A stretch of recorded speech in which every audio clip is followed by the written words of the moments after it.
The frost had not merely settled upon the window pane.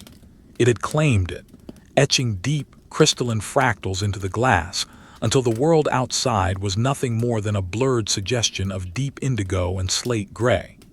It was a morning of absolute stillness, the kind of stillness that precedes a great ending or a long, silent endurance.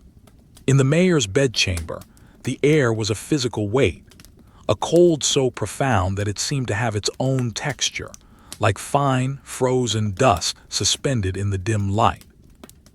There was no warmth to be found in the hearth, for the coal had been gone for 3 days, and the ash was now a pale, dead mound of gray that offered no comfort to the eye. The mayor lay beneath a mountain of heavy wool blankets, his breath rising in rhythmic, ghostly plumes that caught the faint, sickly light of the fading moon. Every movement was a deliberate calculation, a slow negotiation with the freezing air that pressed against his skin. The silence of the house was absolute, save for the occasional moan of the timber as the frost bit deeper into the wood, a slow, agonizing groan that echoed through the empty hallways like the sigh of a dying beast. He moved his hand, feeling the coarse texture of the wool against his numb fingertips, a sensation that was both familiar and distant. The wool was thick, dyed a dark midnight blue that appeared almost black in the shadows, its fibers matted and heavy with the dampness of his own exhaled breath. He watched the frost on the glass, tracing the way the light from the street lamp, a flickering, lonely amber glow, illuminated the rough edges of the ice. It looked like a drawing made with soft pastels on a dark, textured surface, where the lines were blurred and the shadows were deep, swallowing everything but the most essential shapes.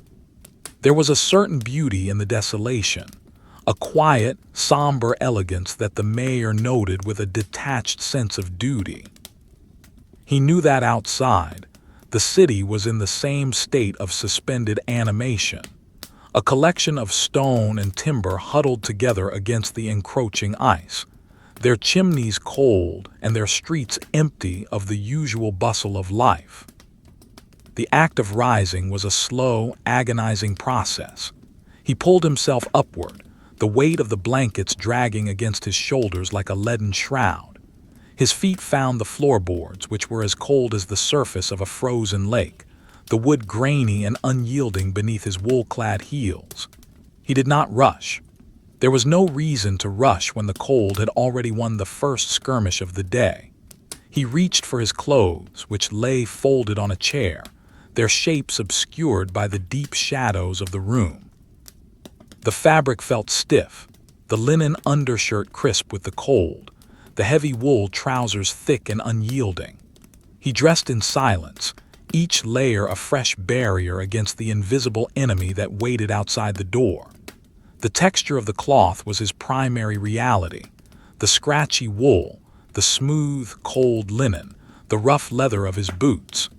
He felt like a man preparing for a long voyage into a void, a journey where the only landmarks were the frozen corners of the city he was sworn to protect. As he fastened his heavy coat, a garment of dark gray wool with a collar of thick matted fur, he looked at his hands. They were pale, the knuckles red and raw from the cold, the skin mapped with fine lines that seemed to mirror the frost on the window. He moved to the small table where his lantern sat, its brass body cold and slick to the touch. The process of lighting it was a ritual of patience. He struck the match, the small flame a sudden, violent intrusion of warmth and color in the monochrome room. It cast long, flickering shadows against the walls, turning the deep blues and grays into a dance of amber and obsidian. The light was soft, diffused by the dust in the air, creating a chiaroscuro effect that made the room feel smaller, more intimate, yet infinitely more lonely. He watched the flame catch the wick, the low hiss of the oil a soft, repetitive sound that filled the silence. This lantern was his only companion, a small, fragile circle of light that he would carry into the heart of the frozen city. The mayor walked toward the door, his boots making a dull, muffled thud on the floorboards. The sound was heavy, lacking the sharp resonance of a warm house. It was the sound of weight, of duty, of a man who carried the burden of 1,000 cold hearths on his shoulders. He reached the heavy oak door and paused, his hand hovering over the iron latch. The iron was frosted over, a thin layer of white ice clinging to the black metal, and when he touched it, the cold bit into his palm with a sharp, stinging intensity. He pulled the door open, and the air from the hallway rushed in, a draft so cold it felt like a physical blow to his chest. The hallway was a tunnel of shadow, the walls lined with portraits that were now nothing more than dark shapes in the gloom, their faces lost to the night. He stepped out, his lantern casting a long, wavering beam ahead of him, illuminating the dust motes that floated in the frozen air like tiny, suspended diamonds. He descended the stairs, the wood creaking under his weight with a slow, rhythmic protest. Each step was a deliberate movement, a slow descent into the heart of the silence. He thought of the coal, or rather, the lack of it. The barges had been trapped in the ice miles upriver, their hulls groaning against the pressure of the freezing water, their precious cargo of black stone rendered useless by the sudden, brutal onset of the winter.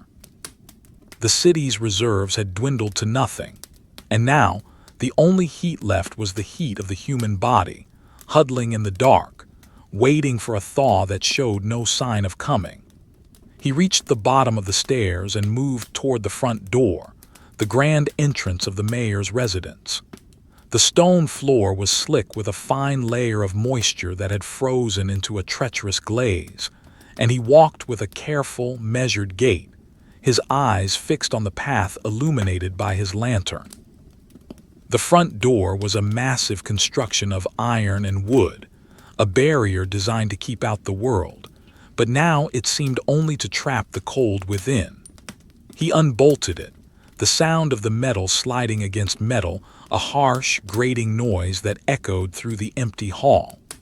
When he pushed the door open, the wind greeted him with a low, mournful howl, a sound that seemed to come from the very earth itself. The air outside was even colder than the air within, a dry, biting frost that instantly numbed his cheeks and made his eyes water. He stepped out onto the portico, the snow crunching under his boots with a dry, hollow sound. The city lay before him, a landscape of deep blues and grays, the buildings rising like jagged teeth against the dark sky. There were no lights in the windows, no movement in the streets. The world was a drawing in charcoal and pastel, a study in stillness and shadow. He stood for a moment, letting the cold settle over him, feeling the weight of the coat and the lantern and the responsibility. The wind pulled at his collar, its breath smelling of ice and old soot, a bitter metallic scent that filled his lungs. He could see the faint outline of the cathedral spire in the distance, a dark needle piercing the heavy, overcast sky. The sky was a ceiling of slate, thick and oppressive, holding the cold down upon the city like a heavy lid. He began his walk, descending the stone steps to the street level. The street was a canyon of frozen mud and packed snow, the ruts of the last wagons now frozen into permanent, treacherous ridges. His lantern cast a small, swaying circle of light on the ground, revealing the textures of the ice, the smooth, glassy patches and the rough, granular drifts that piled against the walls of the houses. Every house he passed was a monument to the silence. He looked at the chimneys, those stone throats that should have been breathing out thick gray smoke, but they were all cold and silent.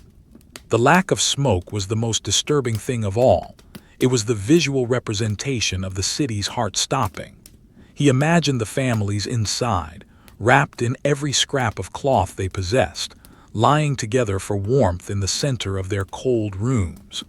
He felt a pang of hollow grief, a cold, dry emotion that matched the weather. He was the mayor, the guardian of this place, and he was walking through a graveyard of the living. His inspection was not one of progress or triumph, but of endurance. He needed to see the state of the streets, to ensure that the main thoroughfares were not entirely blocked by the drifting snow, though he knew there was nowhere for anyone to go. The wind picked up, swirling a fine mist of snow around his boots, the white grains dancing in the amber light of his lantern. The sound was a constant, low-pitched hum, a drone that filled his ears and made his head feel heavy. He walked slowly, his breath a constant companion, a white cloud that preceded him into the dark. The texture of the snow was different here. Near the river, it was wetter, heavier, clinging to the stone walls in thick, frozen blankets. He could hear the river now, a low, grinding sound as the ice floes jostled against each other in the current. It was a slow, rhythmic noise, the sound of the earth shifting in its sleep. The river was the lifeblood of the city, and now it was a jagged, frozen artery choked and still. He reached the edge of the quay, the wood of the docks frosted over and slick. The lantern light reflected off the dark, moving water in the gaps between the ice, a blackness so deep it seemed to swallow the light entirely. He stood by a large iron mooring post, its surface covered in a thick rime of frost that looked like white fur. He rested his hand on it for a moment, the cold penetrating his thick glove almost instantly. He looked out over the water toward the dark shapes of the trapped barges. They were silent, their masts like skeletal fingers pointing at the indifferent stars. There was no one on deck, no sign of life. They were as frozen as the city they were meant to serve. He felt the weight of his coat pulling at his shoulders, the wool heavy with the moisture of the air. The cold was a physical presence now, a hand pressing against his chest, slowing his heart, numbing his thoughts. He needed to keep moving. To stop was to succumb to the stillness, to become part of the drawing, a figure of pastel and charcoal frozen in a moment of eternal winter. He turned away from the river, his boots crunching back toward the center of the city, the lantern light swaying with every heavy, measured step he took. The shadows seemed to grow longer as he walked, the deep blues of the night deepening into an almost tactile darkness. The textures of the world were all he had, the rough stone of the walls, the frozen wood of the doors, the biting sting of the wind on his skin. He passed a small alleyway where the snow had drifted high against a doorway, a smooth white wave that looked soft but was as hard as stone. He thought of the history of this city, of the many winters it had endured, but none had been like this. None had been so quiet. The silence was the true enemy more than the cold or the hunger. It was a silence that spoke of emptiness, of a void that was slowly filling the spaces where life used to be. He continued his walk, a solitary figure in a dark, frozen world, his lantern a small, defiant spark in the immense, unyielding shadow. The inspection had only just begun, and the night was long, a vast, cold expanse of time that he would have to traverse, one slow, heavy step at a time, through the heart of a city that had forgotten the meaning of warmth. The cold seeped through the soles of his boots, a creeping numbness that began in his toes and worked its way upward. He focused on the sensation, the dull ache that turned into a lack of feeling, a hollow space where his feet used to be. He watched the way the lantern light caught the edges of the cobblestones, each one a rounded hump of ice-coated granite. They looked like the scales of a great, frozen serpent, winding its way through the streets. The mayor's thoughts were as slow as his pace, drifting like the snow, settling on small, inconsequential details. He noticed a frozen puddle that had cracked under the weight of something, perhaps a stray dog or a desperate bird, the shards of ice scattered like broken glass. He noticed the way the wind had sculpted the snow into sharp, aerodynamic ridges against the lee side of the buildings. These were the only changes in the landscape, the only signs that time was still moving forward in this frozen tableau. He felt a strange sense of peace, a cold, numbing tranquility that came from the realization that there was nothing to be done but to endure. The coal was gone, the river was frozen, and the city was silent. He was the mayor of a masterpiece of ice, a guardian of a still life, and as he walked, the heavy, rhythmic thud of his boots was the only heartbeat the city had left. He turned a corner, and the wind hit him with renewed vigor, a sharp, icy gust that threatened to extinguish his lantern. He shielded the flame with his gloved hand, the warmth of the glass a brief, agonizing reminder of what fire felt like. The light flickered, turned blue for a second, then steadied, casting its amber glow back onto the frozen path ahead. He kept walking, his head bowed against the wind, his mind a blank slate of slate-gray thoughts, moving deeper into the frozen heart of his silent, coal-less kingdom. The street widened as he approached the town square, a vast expanse of white that felt like a frozen sea. The great hall stood at the far end, its massive stone pillars draped in long, jagged icicles that looked like the teeth of some prehistoric beast. The light of his lantern barely reached the center of the square, where the fountain had frozen mid-flow, a chaotic sculpture of ice and shadow. He walked toward it, his boots sinking slightly into the crusted snow. The sound of his own breathing was loud in the absolute quiet, a raspy, rhythmic intake and exhale that seemed to fill the entire square. He reached the fountain and looked at the frozen water, the textures of the ice captured in the amber light. It was rough, bubbly, and shot through with veins of white, like marble. He stood there for a long time, just watching the way the shadows danced over the frozen surface. His own shadow, a long, distorted shape that stretched out across the snow toward the great hall. The weight of his duty felt heavier here in the heart of the city, but it was a quiet weight, a burden that required no movement, only the strength to remain standing in the cold. He looked up at the sky, but the clouds were a solid, unmoving mass, offering no glimpse of the stars or the moon. The world was contained within this small circle of lantern light, a tiny island of amber in a vast, indigo sea. He adjusted his grip on the lantern, the metal handle biting into his palm through the wool of his glove, and began to walk again, his steps slow and measured, moving toward the dark, silent bulk of the great hall. Each footfall was a testament to the fact that he was still there, that the city still had a witness to its silent suffering, a solitary figure moving through a drawing of ice and shadow, waiting for the light that was still so very far away. The iron key was a heavy, primitive thing, its surface pitted and scarred by decades of use, and as the mayor held it against the frozen lock of the great hall, he felt the cold of the metal traveling through his glove, through his skin, and into the very marrow of his bones.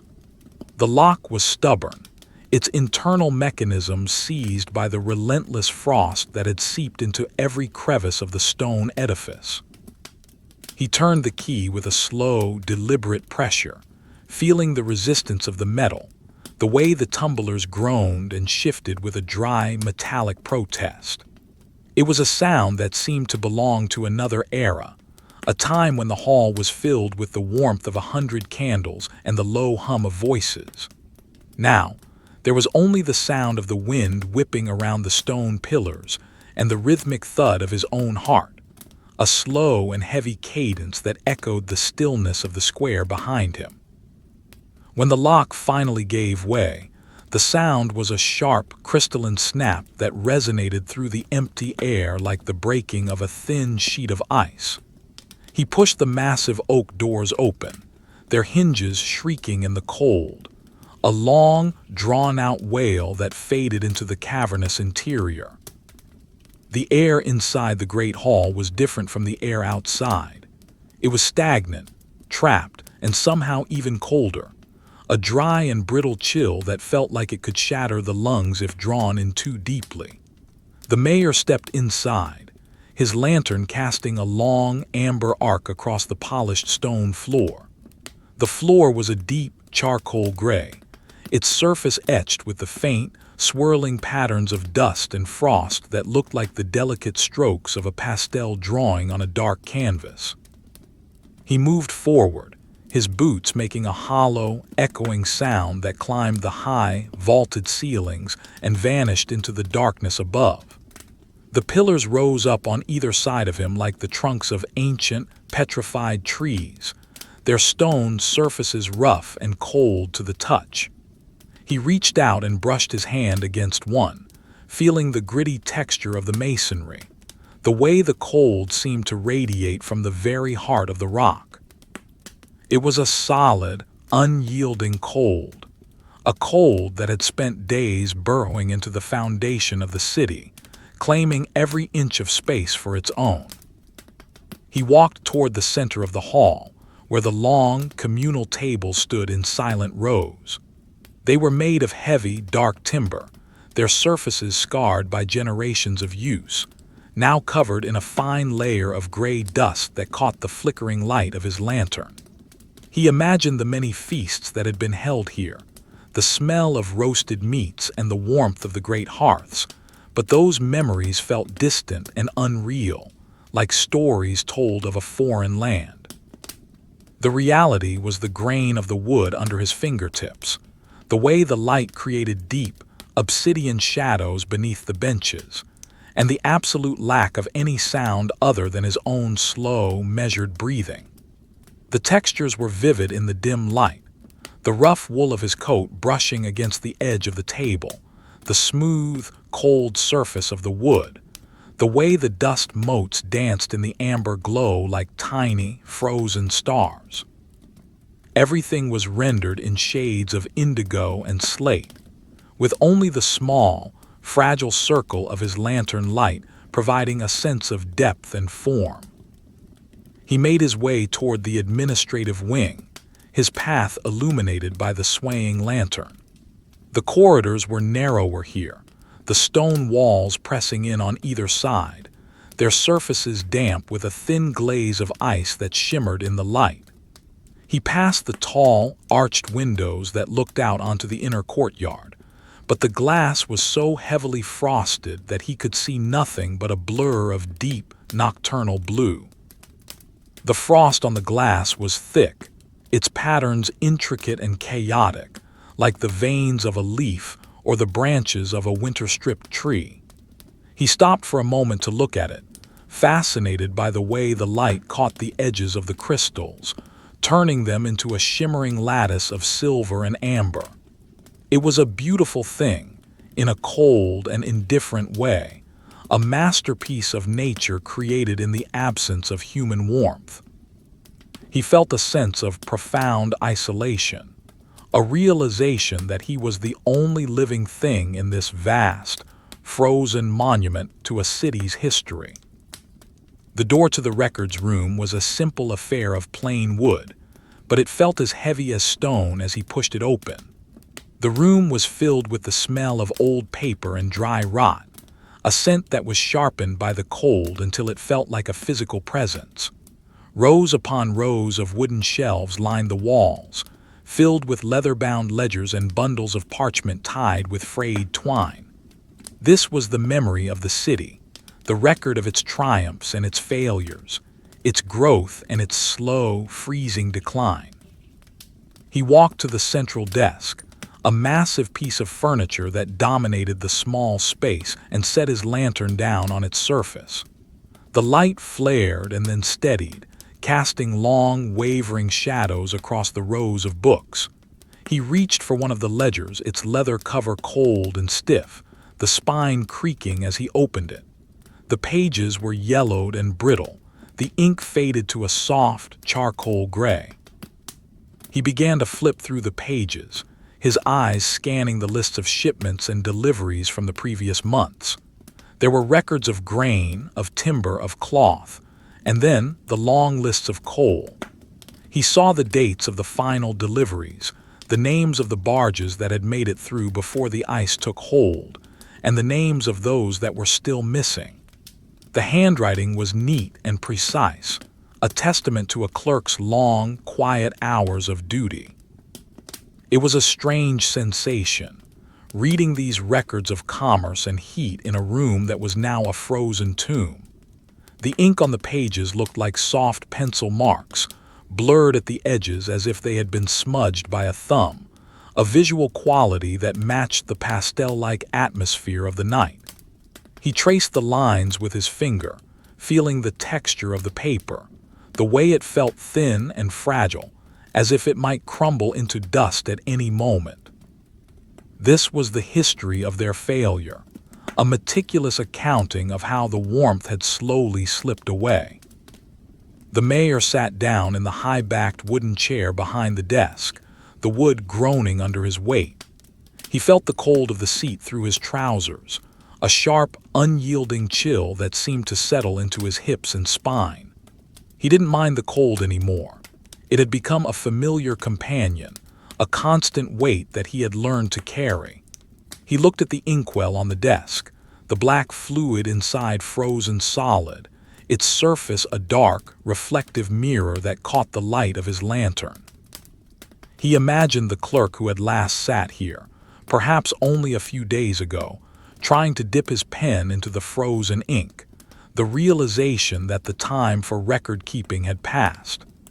The city was no longer a place of trade and movement.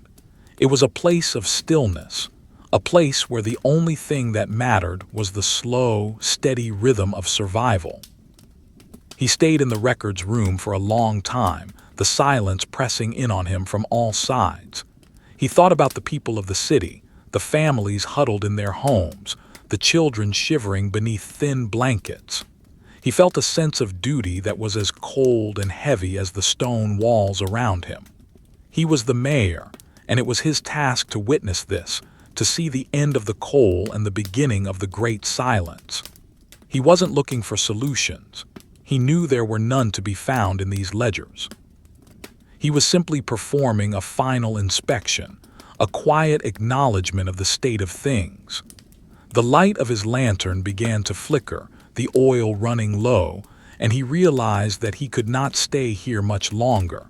He stood up, his joints stiff and aching, and closed the ledger with a soft, final thud.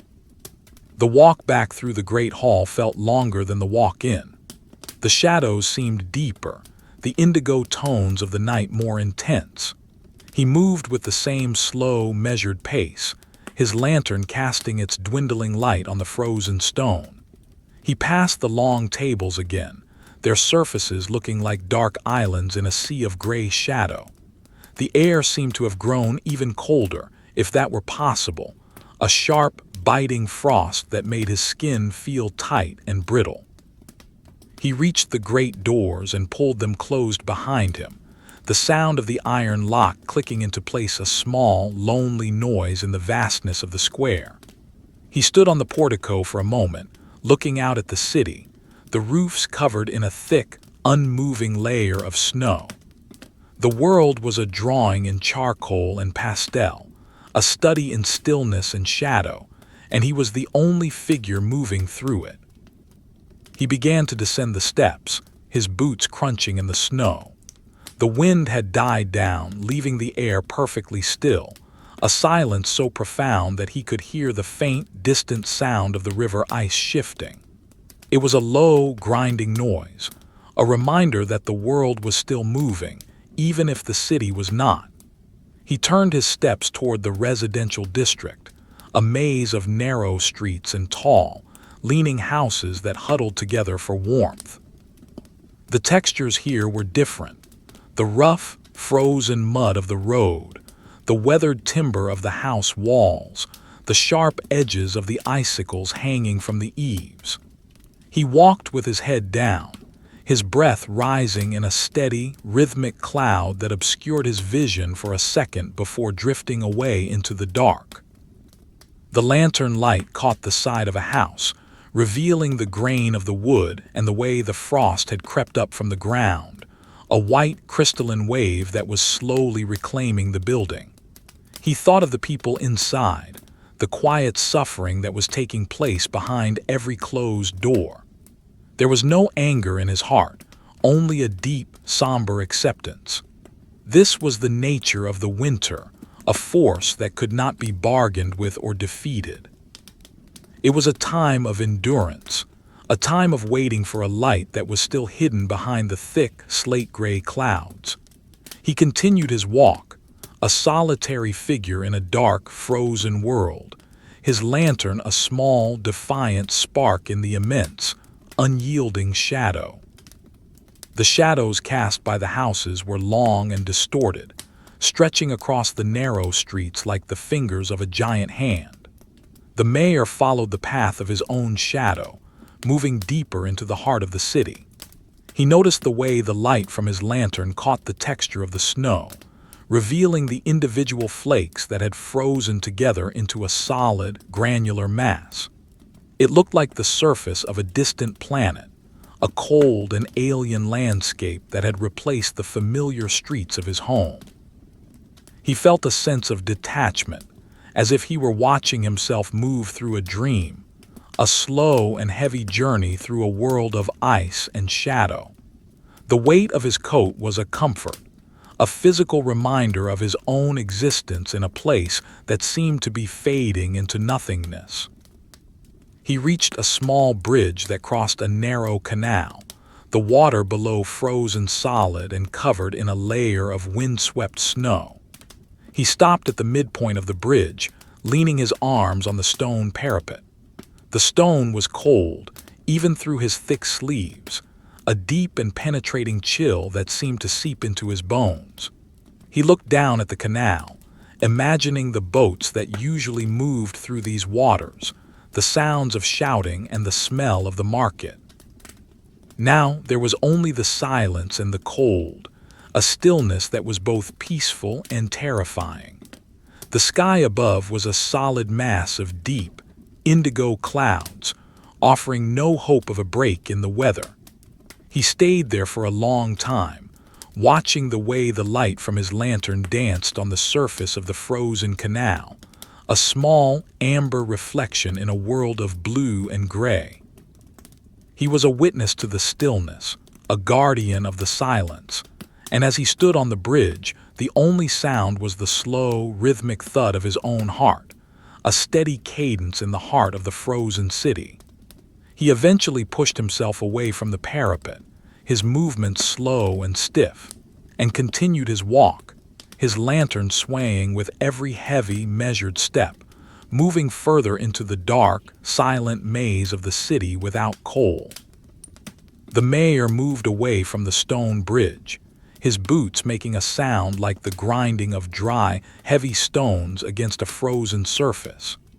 Each step was a measured act of will, a slow and rhythmic progression through the deepening indigo of the night. The silence of the industrial district was different from the silence of the residential quarters. It was a heavier, more hollow silence, the kind that follows the sudden cessation of a great heart. Here, the machines that once defined the rhythm of the city were nothing more than dark, frozen skeletons. The great ironworks, a sprawling complex of brick and metal, loomed ahead of him like a discarded monument to a forgotten age. The air here smelled of cold iron and old grease, a sharp, metallic scent that seemed to coat the inside of his throat with every breath. He could see the tall chimneys rising into the slate-gray sky, their massive shapes silhouetted against the dark clouds. There was no smoke, no flicker of orange fire, no low roar of the furnaces. There was only the wind, which sang a thin, mournful song as it passed through the cold iron pipes and the gaps in the brickwork. He walked past the high perimeter wall of the foundry, his lantern casting a long, flickering beam that danced over the rough surface of the bricks. The bricks were a deep, dark charcoal color, their edges rounded by time and soot, now coated in a fine, shimmering rime of frost. He reached out his hand and touched the wall, feeling the gritty texture of the frozen mortar and the unyielding cold of the clay. The sensation was almost overwhelming, a deep, vibrating chill that traveled through his glove and into his palm, a reminder of how thoroughly the heat had been drained from this place. This wall had once been warm to the touch, radiating the heat of the fires within, but now it was a solid block of ice, a barrier that held back nothing but the shadows. He followed the wall until he reached the main gate, a massive structure of wrought iron that stood slightly ajar, frozen into its current position by the weight of the snow and the ice that had accumulated at its base. The gate was a masterpiece of intricate, curling metalwork, its patterns suggesting vines and leaves that had been turned into sharp, black thorns by the frost. The mayor stopped to examine it, his lantern light catching the way the ice had formed long, delicate needles on the underside of the iron bars. It looked like a drawing made with white pastel on a dark, textured paper, the lines blurred and soft, yet possessing a hidden sharpness. He could see the grain of the iron, the way it had been hammered into shape by generations of blacksmiths who were now huddled in their cold homes. He placed his hand on the gate, the metal so cold it felt as though it might fuse to his skin. With a slow, steady push, he tried to move it, but it did not budge. The ice was absolute. The gate was no longer a moving object. It was part of the landscape, a frozen fixture in a city that had stopped turning. He turned his gaze toward the courtyard of the ironworks, where the great piles of coal had once stood like black mountains. Now, there were only empty pits, their bottoms covered in a layer of wind-driven snow that looked like white ash. The emptiness was a physical presence, a void that seemed to pull at the air. He remembered the sound of the shovels, the rhythmic clatter of the carts, the low, constant hum of activity that had defined this space for as long as he could remember. Now there was only the sound of his own breathing and the distant, lonely creak of a metal sign swinging in the wind. The sign was made of heavy tin, and as it swayed, it made a slow, repetitive noise, a dry, metallic moan that echoed through the courtyard like the cry of a frozen bird. He watched it for a long time, mesmerized by the regularity of the movement, the way the lantern light caught the peeling paint, and the rust that looked like dried blood in the amber glow. His duty felt like a heavy cloak, its weight pressing down on his shoulders and chest, making every movement a deliberate chore. He was here to see the silence, to document the cold, to be the witness to the city's endurance.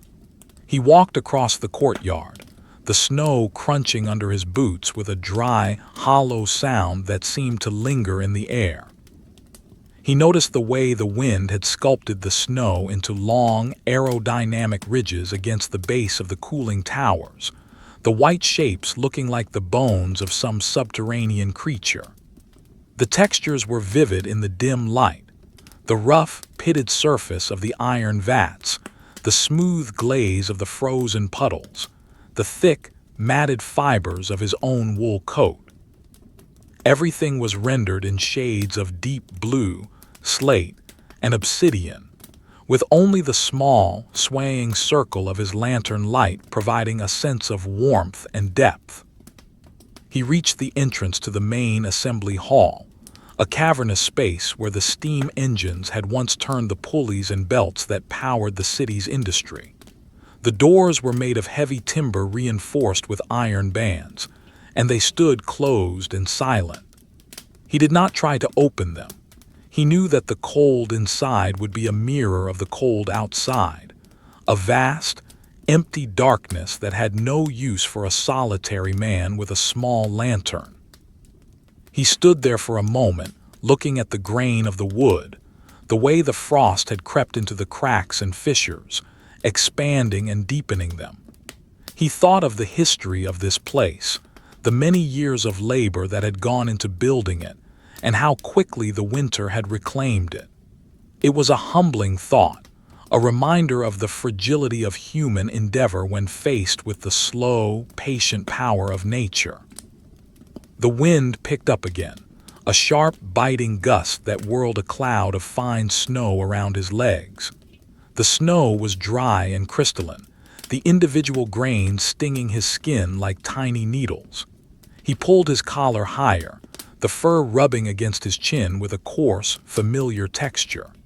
He looked down at his feet, noting how the snow had begun to pile up on the toes of his boots, a white crust that was slowly numbing his feet. He felt a sense of heavy, monotonous peace, a resignation to the environment that was almost hypnotic. He was not afraid of the cold. He had become part of it, a slow-moving element in a frozen landscape. He began to walk again, moving toward the edge of the industrial district where the warehouses were located, their long, low shapes huddled together in the shadows. The warehouses were built of gray stone, their walls thick and unyielding, designed to protect the city's wealth from the elements. But now, they were merely cold containers for a wealth that could not be burned or eaten.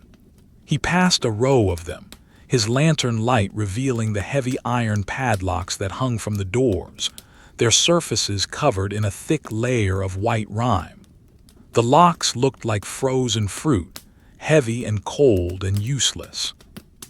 He thought of the grain inside, the cloth, the timber, all of it waiting for a thaw that might not come for months.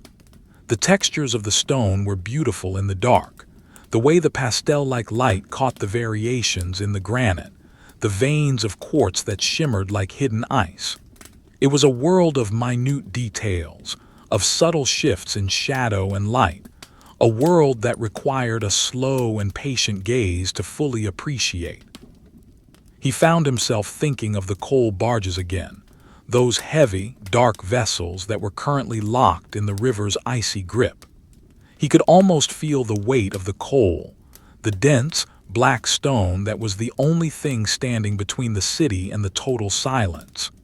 He imagined the texture of the coal, its sharp edges and its dusty surface, the way it would shatter under a hammer into 1,000 black diamonds. It was a precious substance, more valuable than gold in this frozen time, and yet it was as distant and unreachable as the stars. He looked up at the sky, but the clouds were still a solid, unmoving mass of indigo, a heavy ceiling that seemed to press down on the roofs of the warehouses. The stillness was absolute, a heavy, airless quality that made the city feel like it was held in a bell jar. The mayor reached a small, circular plaza at the end of the warehouse row, where a stone sundial stood in the center. The sundial was a simple, elegant pillar of marble, its surface etched with the hours of the day. But in the dark of the winter night, with no sun to cast a shadow, it was a meaningless object, a monument to a time that had ceased to move. He walked toward it, his lantern casting a long, wavering shadow that stretched out across the snow toward the sundial. He reached out and touched the marble, the stone smooth and shockingly cold, like the skin of a statue. He traced the lines of the hours with his finger, feeling the shallow grooves that had been worn smooth by the passage of time. He felt a sense of profound stillness, a realization that he was standing at the center of a world that had stopped counting the hours. There was only the cold and the dark, and the slow, heavy weight of his own existence. He stayed by the sundial for a long time, the silence pressing in on him from all sides. He noticed the way the light from his lantern caught the texture of the snow in the plaza, the surface covered in a series of small, rhythmic waves that had been formed by the wind. It looked like a frozen sea, a landscape of white and shadow that stretched out to the edges of his vision. He felt a sense of detachment, as if he were watching himself move through a drawing, a solitary figure in a composition of deep blues and grays. The textures were the only things that felt real, The cold marble, the heavy wool of his coat, the dry crunch of the snow. He was a witness to the stillness, a guardian of the silence. And as he stood in the plaza, the only sound was the slow, rhythmic thud of his own heart, a steady cadence in the heart of the frozen city. The oil in his lantern was beginning to burn lower, the flame shrinking until it was a small, flickering orange eye in the darkness. He knew he needed to move on, to continue his inspection before the light failed him entirely. He adjusted his grip on the handle, the cold metal biting into his hand, and began to walk away from the sundial. His steps were slow and heavy, the weight of the night settling into his bones. He moved toward the lower docks, where the warehouses gave way to the open riverfront. The air here was even colder, a sharp, moisture-laden frost that seemed to cut through his many layers of clothing. He could hear the river more clearly now, the low, grinding sound of the ice floes as they jostled against each other in the current, a slow and rhythmic noise that echoed the beating of his own heart. He reached the edge of the quay, the wooden planks of the dock covered in a treacherous layer of frozen mist. He walked with extreme care, his eyes fixed on the path illuminated by his dwindling lantern light. The river was a dark, moving mass, the ice floes looking like white islands in a sea of obsidian. He watched them for a long time, fascinated by the way they moved, the slow and inexorable flow of the water carrying them toward the distant sea. The textures of the ice were varied. Some pieces were smooth and glassy, reflecting the light of his lantern like mirrors, while others were rough and jagged, piled high with snow. It was a world of constant motion within a landscape of absolute stillness, a contradiction that he noted with a detached sense of wonder. The mayor stood by a large, weathered mooring post, its surface covered in a thick, crystalline rime that looked like white lace. He rested his hand on the wood, feeling the grain of the timber and the sharp, stinging cold of the ice. He looked out over the river, his eyes scanning the darkness for any sign of life, but there was nothing. The world was a vast, indigo void, a place where the only light was the small, flickering flame in his hand.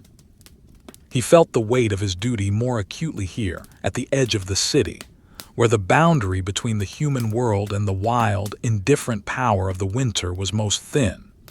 He was the mayor of a city without coal, a guardian of a people who were waiting in the dark, and as he stood on the quay, he felt a sense of profound, quiet strength. He would continue his walk, he would finish his inspection, and he would return to his cold house to wait for the morning that was still so very far away. He turned back toward the industrial district, his boots crunching in the snow, his lantern a small, defiant spark in the immense, unyielding shadow of the winter night. The transition from the industrial quay back into the narrow veins of the merchant district was marked by a shift in the wind.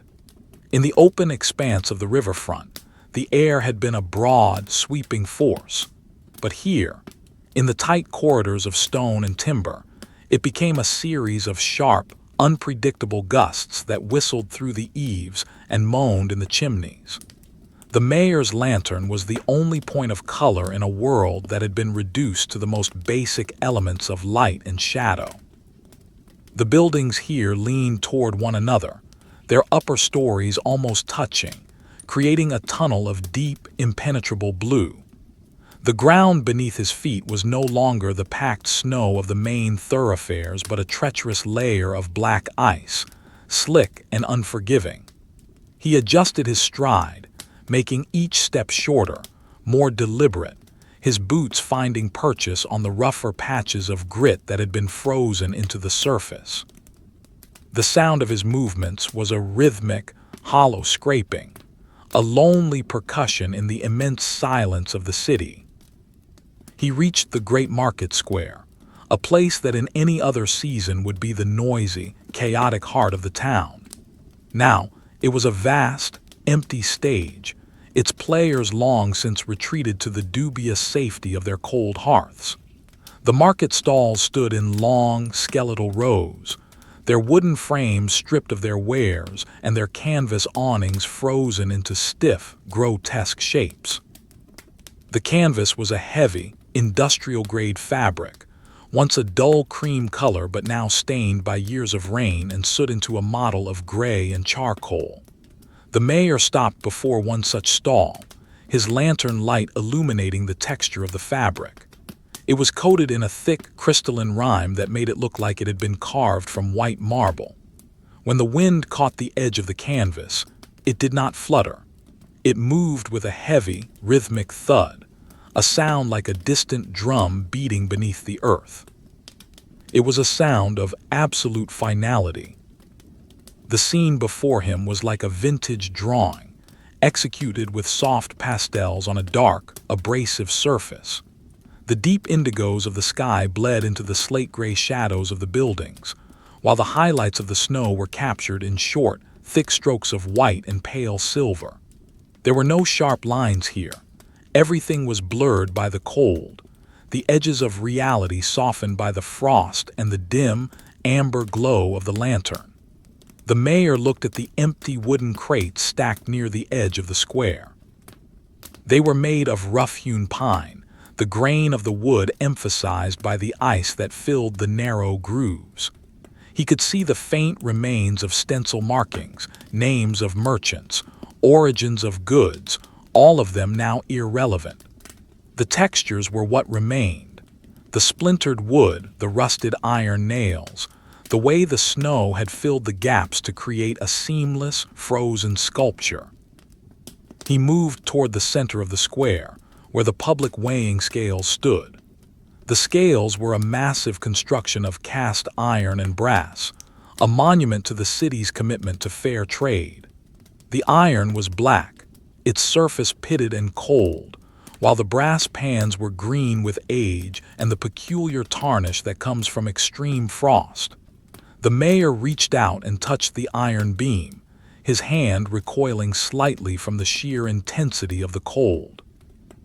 The metal felt as though it were sucking the very life out of his fingers. He watched the scales, which were perfectly balanced, holding nothing but the weight of the invisible air. There was a profound irony in their stillness. For centuries, they had measured the wealth of the city in grain, wool, and coal, and now they measured only the vacuum left by their absence. The silence of the scales was a heavy thing, a weight that he felt in his own chest as he stood there in the dark. The wind began to pick up, a low, constant hum that vibrated through the metal of the scales and the timber of the stalls. It was a cold, dry wind, one that carried no scent of life, only the smell of frozen stone and old, dead ash. The mayor pulled his coat tighter, the heavy wool rubbing against his neck. The coat was a dark, charcoal gray, its fibers thick and matted, providing a small, fragile barrier against the encroaching numbness. He looked down at the lantern, the flame a small, flickering orange leaf in a forest of shadows. He could feel the warmth of the glass through his gloves, a fleeting sensation that he clung to with a desperate, quiet focus. The lantern was his anchor, the one thing that kept him from being swallowed by the deep, blue void of the winter night. He turned his gaze toward the Merchants' Row, a series of grand buildings with ornate facades that lined the northern edge of the square. These were the houses of the wealthy, the men who had built the city on the trade of the river and the labor of the ironworks. Their windows were dark, the heavy velvet curtains drawn tight to keep out the chill. The stone carvings above the doors, lions, eagles, and flourishes of acanthus leaves, were draped in long, jagged icicles that looked like the teeth of a frozen beast. The mayor walked along the row, his lantern light revealing the intricate details of the masonry. The stone was a pale limestone, now turned a somber, nocturnal blue by the shadows. He noticed the way the frost had filled the eyes of the stone lions, giving them a blind, ghostly appearance. It was a world of statues, a city that had been turned into a monument to its own endurance. As he walked, his mind drifted to the histories he had read in the city's archives, the great famines of the 14th century, the floods of 1812, the slow, grinding winters of the Little Ice Age. This city had always been a place of silent suffering, a place where the people endured the whims of nature with a stoic, unmoving grace. But those were stories on parchment. This was a reality of skin and bone. He felt the history of the city in the weight of his own boots, in the way the cold settled into his joints like a physical substance. He was not just the mayor. He was a continuation of that long line of witnesses, the men who stood in the dark and waited for the light to return. The repetitive, slow rhythm of his breathing was the only clock that mattered now. He stopped at the corner of an alleyway that led toward the old library. The alley was a narrow slit between two towering stone walls, the ground piled high with wind-blown snow. It was a place of absolute darkness, where even the light of his lantern seemed to hesitate. He looked into the depths of the alley, seeing nothing but the textures of the shadows, the rough stone, the smooth snow, the way the darkness seemed to have its own grainy consistency. He imagined the thousands of books stored in the library, their leather covers cold and stiff, their pages filled with the knowledge of a world that was currently out of reach. There were books on philosophy, on science, on the very art of heating a home with coal, and yet they were all useless in the face of the frozen river. The silence of the library was a different kind of weight, a silence of forgotten thoughts and stilled voices. The mayor continued his circuit of the square, his steps making a slow, rhythmic thud scrape on the ice. He noticed a small object lying in the snow near a discarded bench. He leaned down, his joints groaning in protest, and picked it up. It was a child's mitten made of coarse, hand-spun wool, dyed a faded red that appeared dark brown in the lantern light. It was frozen solid, as hard as a piece of wood, its shape preserved in a gesture of a small, vanished hand. He held it for a moment, feeling the texture of the wool and the biting cold of the ice. It was a small, tragic artifact of the city's struggle, a silent cry in the vastness of the night. He placed it carefully back on the bench, his movements slow and reverent. There was no room for grief in this cold. There was only room for observation. He reached the steps of the Guildhall, a massive structure of dark oak and gray granite. The doors were bolted from the inside, the heavy iron fittings covered in a layer of white rime that looked like the feathers of a winter bird. He stood on the top step and looked back over the great market square. From this vantage point, the square looked like a vast, frozen sea, the stalls like the wrecks of ships caught in the ice. The colors were all deep indigos, charcoal grays, and the faint, sickly amber of the street lamps that were still sputtering in the wind. It was a masterpiece of desolation, a drawing made by a hand that knew the true meaning of silence. He felt a sense of profound, heavy peace, a realization that the city had reached a state of perfect stillness. There was no more coal to burn, no more work to be done, no more movement to be made. There was only the waiting. The wind died down for a moment, and in the sudden lull he heard a sound, a low, rhythmic creaking coming from the direction of the clock tower. It was not the sound of the clock striking, for the mechanisms had frozen days ago, but the sound of the metal vane on the roof turning slowly in the breeze. It was a dry, unlubricated sound, a moan of metal against metal that echoed through the empty square. The mayor listened to it, finding a strange comfort in the regularity of the noise. It was a sign that something was still moving, however slowly, however painfully. He adjusted his grip on the lantern, the metal handle biting into his palm, and began his descent from the steps. His inspection was not yet complete. He needed to visit the district of the weavers, where the houses were small and the cold was most felt.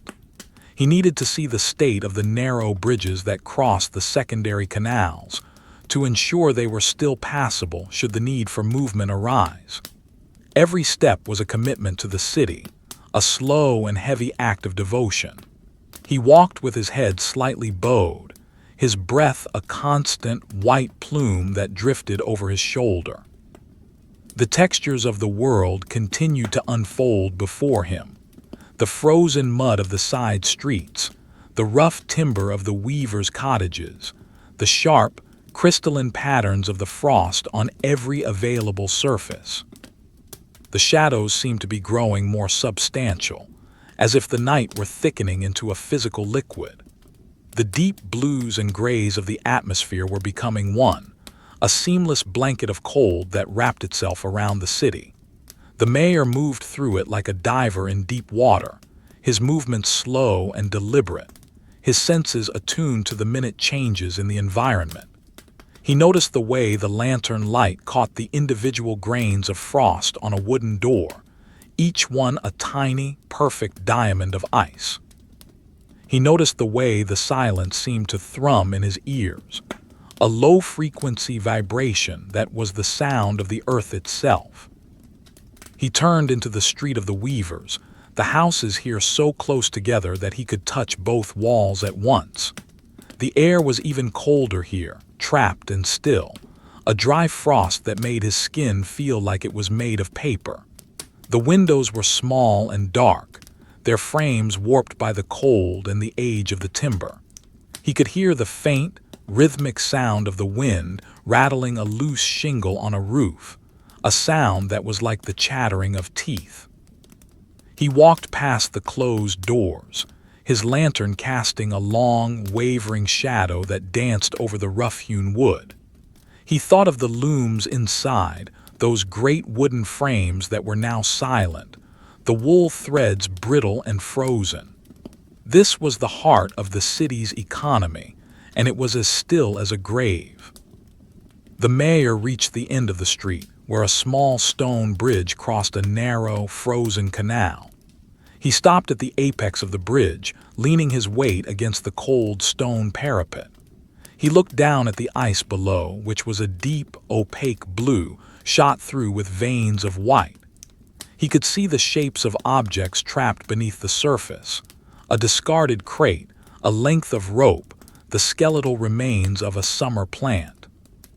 They were preserved in the ice like specimens in a jar, a record of a world that had been suddenly and violently paused. He stayed there for a long time, his breathing the only sound in the night, his mind as still as the water below. He was a witness to the silence, a guardian of the cold, and as he stood on the bridge, he felt the weight of the city settling into his very soul. The light of his lantern flickered, a warning that the oil was reaching its limit. He knew he had to keep moving, to find his way back through the maze of streets before the darkness became absolute. He adjusted his coat, the heavy wool a familiar burden, and began his walk again.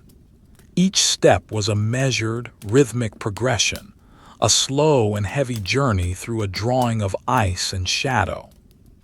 He moved further into the district of the weavers, his lantern a small, defiant spark in the immense, unyielding indigo of the winter night, the mayor of a city without coal, walking his final, silent rounds.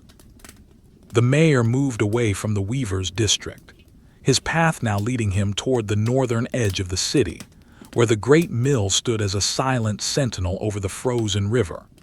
The air here felt even thinner, if such a thing were possible, stripped of all moisture and vitality by the relentless, grinding frost.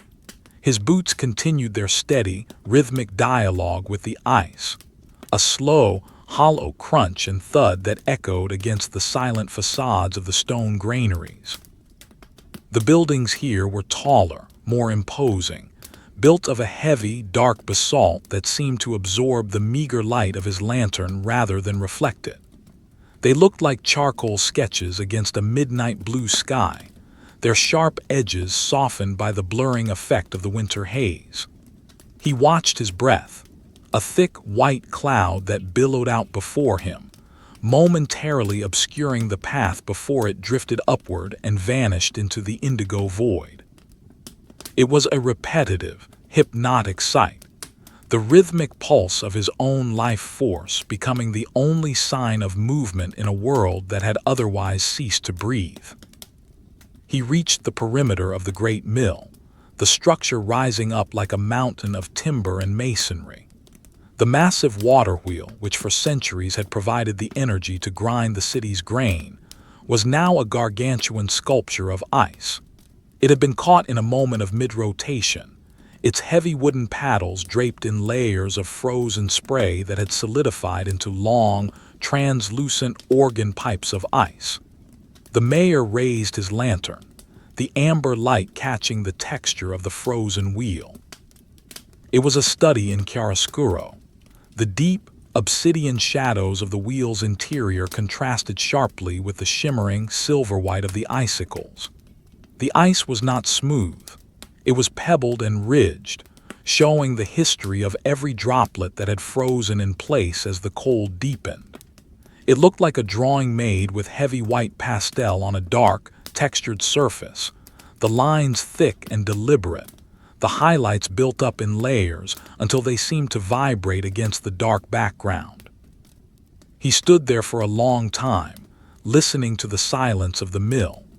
Usually this place was a cacophony of groaning wood, rushing water, and the dry, dusty scent of flour.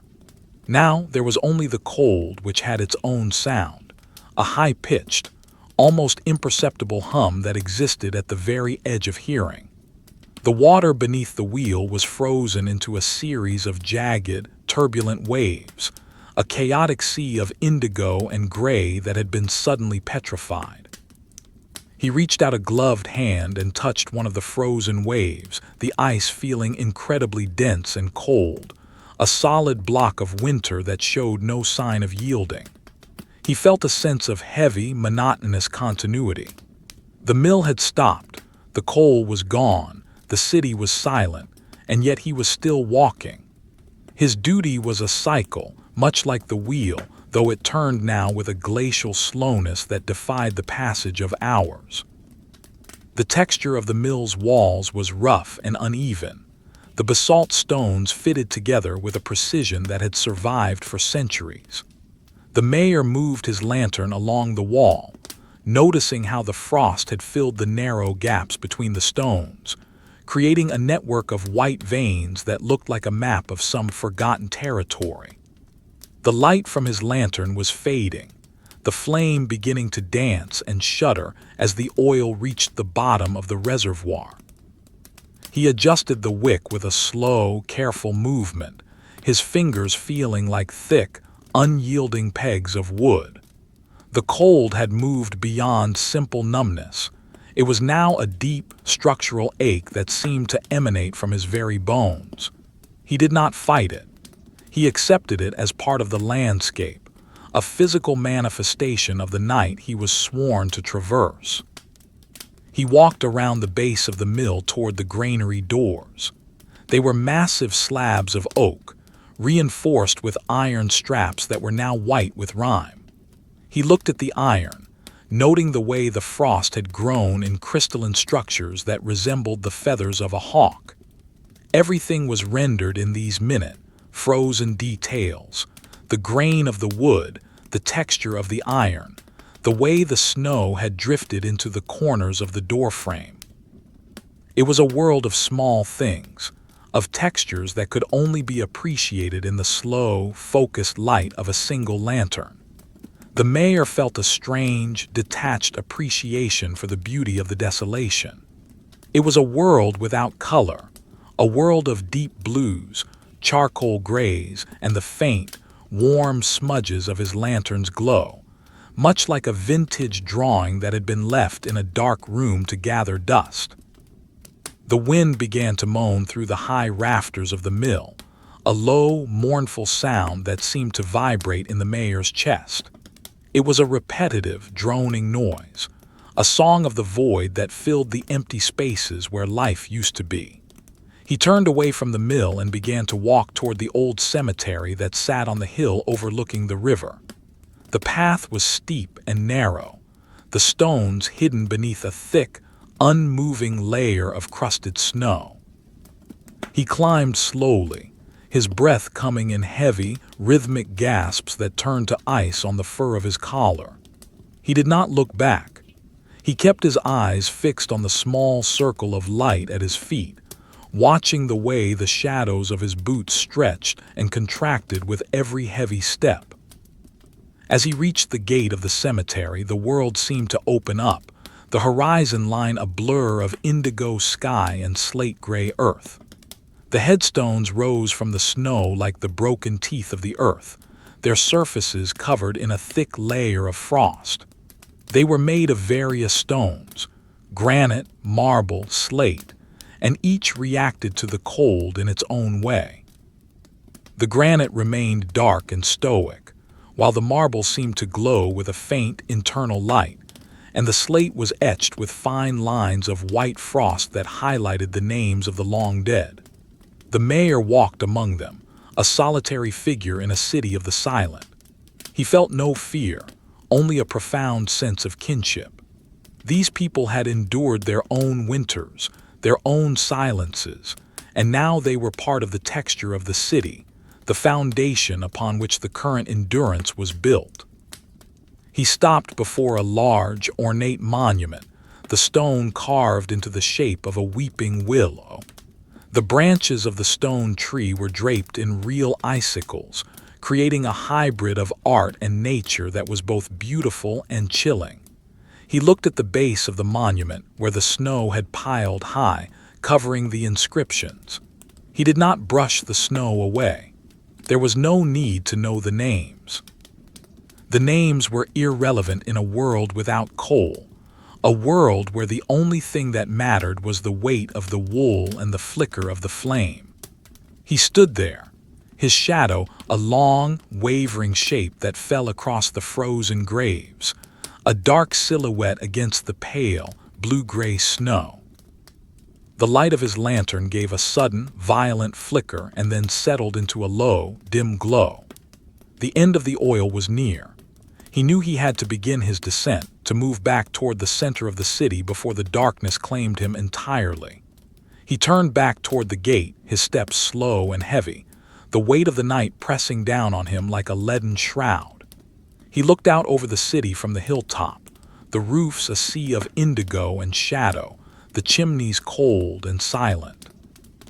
It was a masterpiece of stillness, a drawing in soft pastels on a dark board, where the only movement was the slow, rhythmic drifting of the winter haze. He felt a sense of absolute, heavy peace. The inspection was a ritual, a way of acknowledging the state of the world, and as he descended the hill, he felt the city settling into his soul, a cold, silent weight that he would carry until the morning. The walk back down the hill was a study in gravity and friction. His boots slid slightly on the frozen path, the sound a low, rhythmic rasping that punctuated the silence. He focused on the texture of the snow, the way it had been compacted by the wind into a hard, granular surface that glittered in the dying light of his lantern. He noticed a small, frozen branch that had fallen across the path, its bark coated in a thick layer of ice that made it look like a glass sculpture. He stepped over it with a slow, deliberate movement, his joints protesting the effort. Every action was a negotiation with the environment, a slow and heavy dialogue between a man and the winter. He reached the bottom of the hill and found himself back at the edge of the merchant district. The buildings here felt closer together, the shadows deeper and more tactile. He walked past the closed shops, the heavy wooden shutters bolted tight against the cold. He imagined the goods inside, the bolts of cloth, the sacks of spice, the crates of metalwork, all of them frozen and still, waiting for a market that would not open for a long time. The textures of the wood and stone were his primary reality. The way the light from his lantern revealed the grain and the cracks and the frost. It was a world of surfaces, a world where the depth was found in the shadows and the meaning was found in the silence. The mayor stopped for a moment to rest against a stone pillar, the cold of the rock seeping through his heavy coat. He looked down at his lantern, the flame now a tiny, blue-tinged spark that barely illuminated the ground. He knew he had only a few minutes of light left. He did not panic. He simply adjusted his pace, making his steps even more deliberate, even more rhythmic. He was a part of the city, and the city knew its way home. He moved through the dark, the indigo and slate-gray tones of the night wrapping around him like a heavy blanket. He was the mayor of a city without coal, a witness to the stillness. And as he walked, the only sound was the slow, rhythmic thud of his heart, a steady cadence in the heart of the frozen world. The shadows seemed to stretch out to meet him, merging with his own shadow until he felt like a part of the architecture. He passed the great hall again, its massive silhouette a dark anchor in the center of the square. The wind had died down to a whisper, a soft, repetitive sigh that moved through the empty streets. He reached the final turn before his own residence, the stone walls of the houses glowing with a faint, ghostly light. He looked at the texture of the frost on the final window he passed, noting how it had formed a perfect, symmetrical pattern that looked like a frozen flower. It was a final, small miracle in a night of cold wonders. He reached his front door, the iron latch a cold, familiar weight in his hand, and as the last of the lantern oil flickered out, he stepped back into the silent darkness of his home, the inspection complete, the endurance continuing in the absolute stillness of the winter night. The mayor stood in his darkened foyer, the silence of the house even deeper than the silence of the streets. He did not immediately move to light another lantern. He simply stood there, letting his eyes adjust to the deep, nocturnal blues and grays that filled the room. The textures of his own home were familiar yet transformed by the cold, the grain of the floorboards, the heavy drape of the curtains, the cold, smooth surface of the stone fireplace. He felt the weight of his coat pulling at his shoulders, the wool heavy with the dampness of the night. He was a man of charcoal and pastel, a figure in a drawing that was slowly being swallowed by the shadows. He breathed in the cold, dry air, the rhythmic pulse of his lungs the only movement in the house.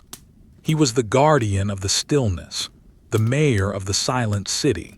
And as he stood there in the dark, he felt the heavy, monotonous peace of the winter settling over him like a fall of snow. The mayor stood in the absolute, lightless center of his own foyer, a space that had become a cavern of deep, velvety shadows and stifling, stagnant cold. The extinguishing of his lantern had not brought a sense of alarm, but rather a profound, heavy realization of the darkness that now governed the world outside his walls. He remained motionless for several minutes, his gloved hands hanging at his sides, his breath a slow, rhythmic, invisible presence in the air. He could feel the texture of the silence. It was not empty, but filled with the weight of the stone, the grain of the wood, and the slow, grinding pressure of the frost against the exterior masonry. Eventually, he began to move, his boots shuffling with a dull, muffled sound across the floorboards. He knew the geography of this house by touch and memory, a map of textures that existed independently of the light. He reached out a hand and felt the cold, polished surface of the mahogany sideboard, the wood feeling like frozen silk beneath his fingertips. He traced the edge until his fingers met the heavy tin canister of lantern oil, its surface slick with a fine film of condensation that had turned to a microscopic layer of ice. The process of refueling was an exercise in extreme patience and sensory focus, a slow-motion ritual conducted in the indigo gloom. He moved to the small side table, his movements heavy and deliberate, as if he were wading through chest-deep water. He unscrewed the cap of the lantern's reservoir, the metal-on-metal sound a sharp, dry rasp that seemed to echo through the empty rooms of the house. The oil inside the canister was viscous and sluggish, thickened by the profound cold until it poured with the heavy, silent weight of syrup. He could not see the liquid, but he could hear the faint, hollow glug-glug-glug as it filled the chamber, a rhythmic, repetitive sound that mirrored the slow thrumming of his own heart. The scent of the oil was sharp and industrial, a pungent contrast to the clean, sterile smell of the frost that permeated every other inch of the space. It was the smell of old machines, of labor, of a world that functioned on friction and combustion, a world that was currently suspended in a block of blue ice. When the reservoir was full, he replaced the cap with the same slow, agonizing precision. He then reached for the flint and steel, his fingers clumsy and numb, feeling like thick, unyielding pegs. The first strike was a failure, a dull click that produced no spark. He paused, closing his eyes, listening to the wind as it groaned against the chimney flues, a low, mournful sound that felt like it was being drawn with a heavy, gray pastel across the dark surface of the night. He struck again, and this time a small, brilliant spark jumped into the darkness, a momentary flash of amber that revealed the rough texture of the wall and the deep lines etched into his own knuckles. The third strike caught the wick, and a tiny, fragile flame blossomed into existence, casting a soft, warm glow that struggled against the overwhelming indigo of the room. The light was weak, diffused by the dust and the cold, creating a chiaroscuro effect that made the furniture look like ancient, hunched beasts waiting in the shadows. He adjusted the glass chimney, the heat of the flame a sharp, localized sting that served only to remind him of the cold everywhere else. With the lantern reborn, the mayor turned his attention back to the door. His inspection was not yet finished. There was a quiet, relentless pull from the northern perimeter of the city, the section of the wall that had been built during the Great Expansion of 1742. He pulled the heavy oak door open once more, the iron hinges letting out a slow, agonizing shriek that sounded like the earth itself was protesting the movement. He stepped out onto the portico, and the wind immediately claimed him, wrapping around his heavy wool coat and pulling at the fur of his collar. The sky had not changed. It remained a vast, unmoving ceiling of slate-gray clouds that seemed to press down on the city with a physical force. The world was a masterpiece of stillness, a drawing rendered in deep blues, charcoals, and the faint, sickly amber of the few remaining street lamps. He began his walk toward the north gate, his steps regaining their slow, rhythmic cadence. Thud, crunch, thud, crunch. The streets here were narrower and steeper, climbing toward the high ridge where the city's ancient fortifications stood. The paving stones were made of dark basalt, their surfaces worn smooth by centuries of traffic, now coated in a treacherous, translucent glaze of ice. He watched the way the lantern light caught the texture of the ice. It was not a flat surface, but a complex landscape of frozen ripples and trapped air bubbles that looked like tiny, silver coins. The history of the city was written in these stones. He thought of the masons who had laid them, men who had worked in the heat of summers long forgotten, their sweat and labor now encased in a permanent, freezing silence. The masonry of the buildings on either side was rougher here, the granite blocks showing the marks of the chisels, the frost filling every indentation to create a shimmering, white map of the stone's topography. As he ascended the slope, the silence seemed to deepen, becoming more crystalline and brittle. He passed a row of old almshouses, their timber frames leaning at precarious angles, the wood grayed and weathered by 100 winters. The windows were small and dark like the eyes of the blind, their glass panes so thick with frost that they appeared to be made of solid salt. He imagined the inhabitants within, huddled together in the dark, their existence reduced to the simple, repetitive act of breathing. There was no anger in the mayor's heart, only a heavy, somber acceptance of the cycle. This was the boring history of survival, not the grand battles or the crowning of kings, but the slow, silent endurance of a people who had run out of coal. He looked at a wooden post at the corner of an alleyway, its surface covered in a thick rime that had formed into long, horizontal needles pointing in the direction of the wind.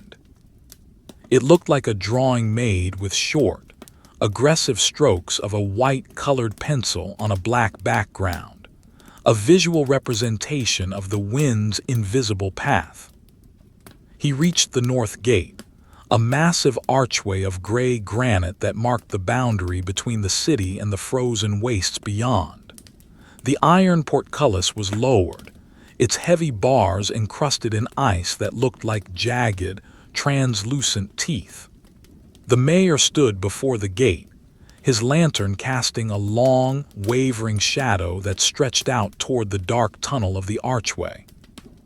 The air here was even colder, a sharp, biting draft that blew in from the open country, carrying with it the smell of frozen pine and old, dead snow.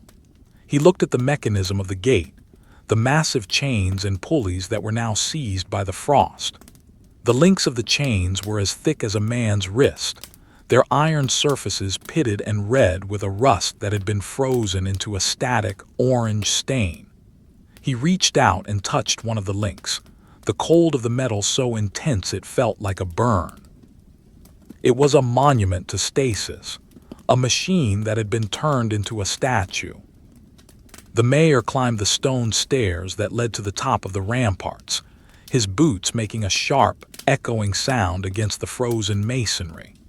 The stairs were narrow and steep, the stone worn into shallow troughs by the generations of guards who had walked this beat.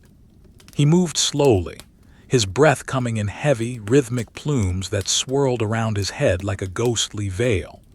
When he reached the top, the wind hit him with renewed vigor, a broad, sweeping force that seemed to come from the very end of the world. He stood on the crenellated wall, looking out over the landscape. Below him, the city lay in a huddle of dark roofs and silent chimneys, a study in deep indigo and charcoal.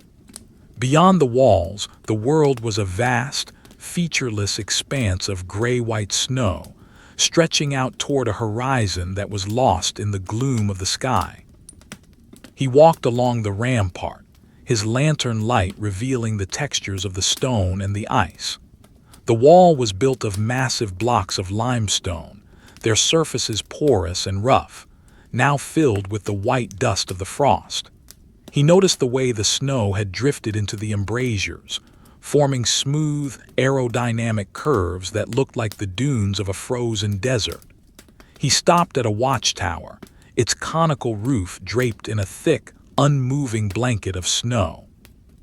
The door to the tower was a simple affair of heavy planks, now bolted shut and covered in a layer of white rime. He didn't need to enter. He knew the interior would be a mirror of the exterior, a cold, airless space filled with the silence of the night. He looked at the texture of the wood, the grain emphasized by the ice that had expanded in the cracks, a slow and patient destruction that had been going on for days.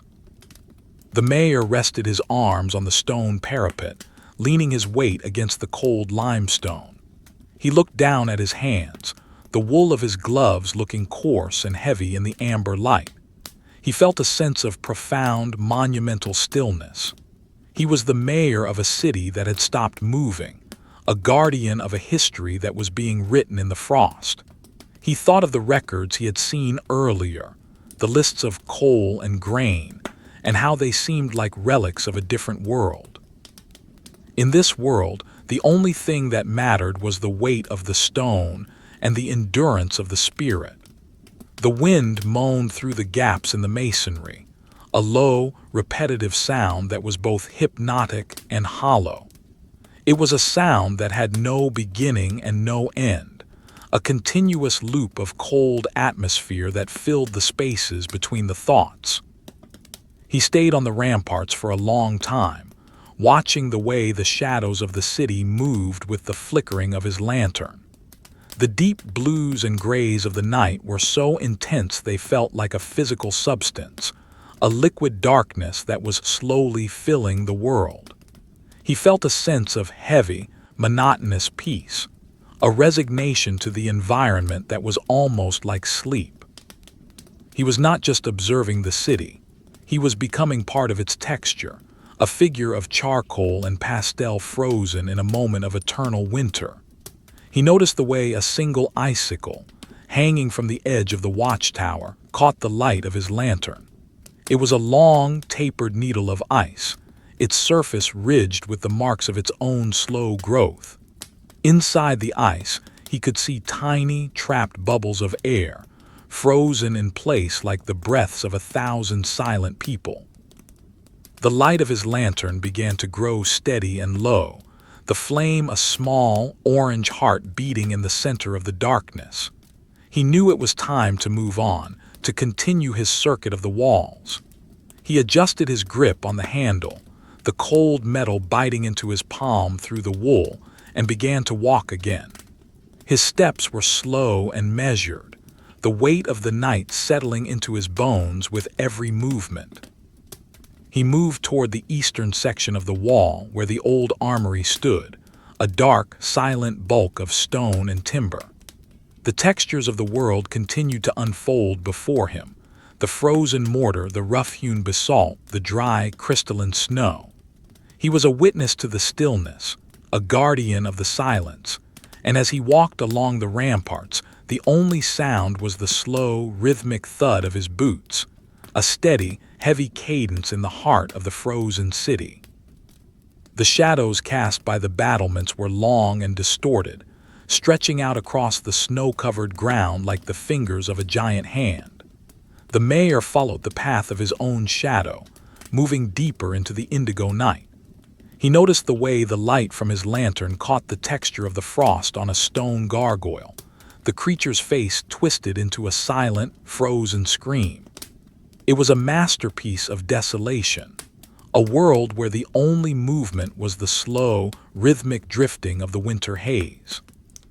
He felt a sense of detachment, as if he were watching himself move through a drawing, a solitary figure in a composition of deep blues and grays. The weight of his coat was a comfort, a physical reminder of his own existence in a place that seemed to be fading into nothingness. He turned a corner on the wall, and the great hall came into view in the distance, a dark anchor in the sea of indigo roofs. He would continue his walk, he would finish his inspection, and he would remain the witness to the city's silent endurance, one slow, heavy step at a time. The descent from the eastern ramparts was a slow and heavy negotiation with gravity.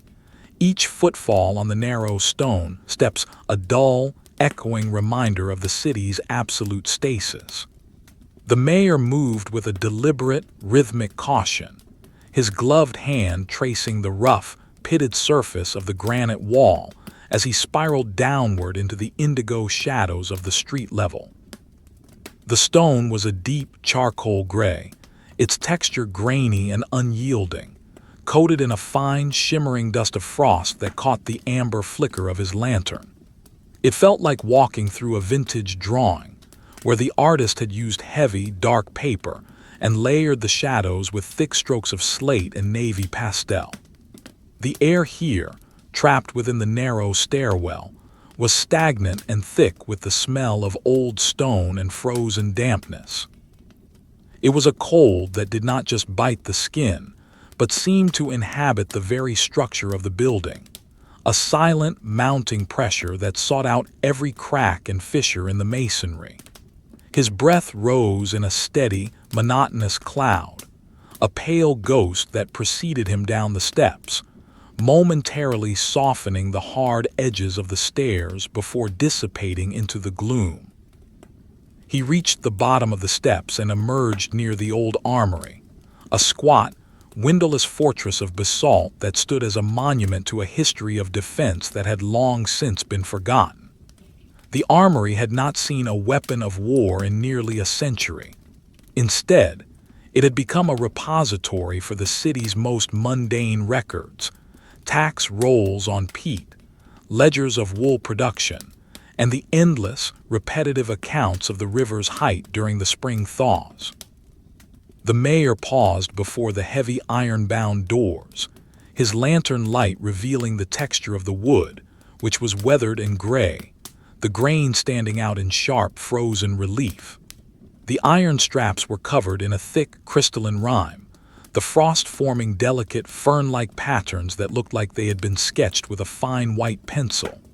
He did not attempt to enter. He knew that inside, the air would be a tomb of paper and cold iron, a silence so profound that it would swallow the sound of his own heart. He simply stood there, a witness to the stillness, feeling the weight of his charcoal gray coat pressing against his shoulders, a familiar, heavy burden in the middle of the night. The history of this district was one of quiet, administrative suffering. It was here, in the shadow of the armory, that the city's bureaucrats had spent decades calculating the exact amount of coal required to keep the Great Hall warm, a task that now seemed as distant and futile as counting the stars through the thick, slate-gray clouds. The mayor turned his gaze toward the narrow street that led toward the physician's quarter, his boots making a slow, rhythmic crunch in the packed snow. The sound was hollow and dry, a lonely percussion in a world of silence. He noticed the way the lantern light caught the edges of the cobblestones, each one a rounded hump of ice-coated granite that shimmered with a dull, oily luster. They looked like the scales of a great, frozen serpent, winding its way through the heart of the city. Everything was rendered in these deep nocturnal tones, the indigos of the sky, the charcoals of the walls, the pale, sickly ambers of the frost. The physician's quarter was a maze of tall, leaning houses with overhanging eaves that nearly touched above the street, creating a permanent tunnel of shadow. The air here was different, carrying a faint, metallic tang of frozen vinegar and dried herbs, lavender, sage, and the bitter scent of valerian that had seeped out from the apothecary's shutters.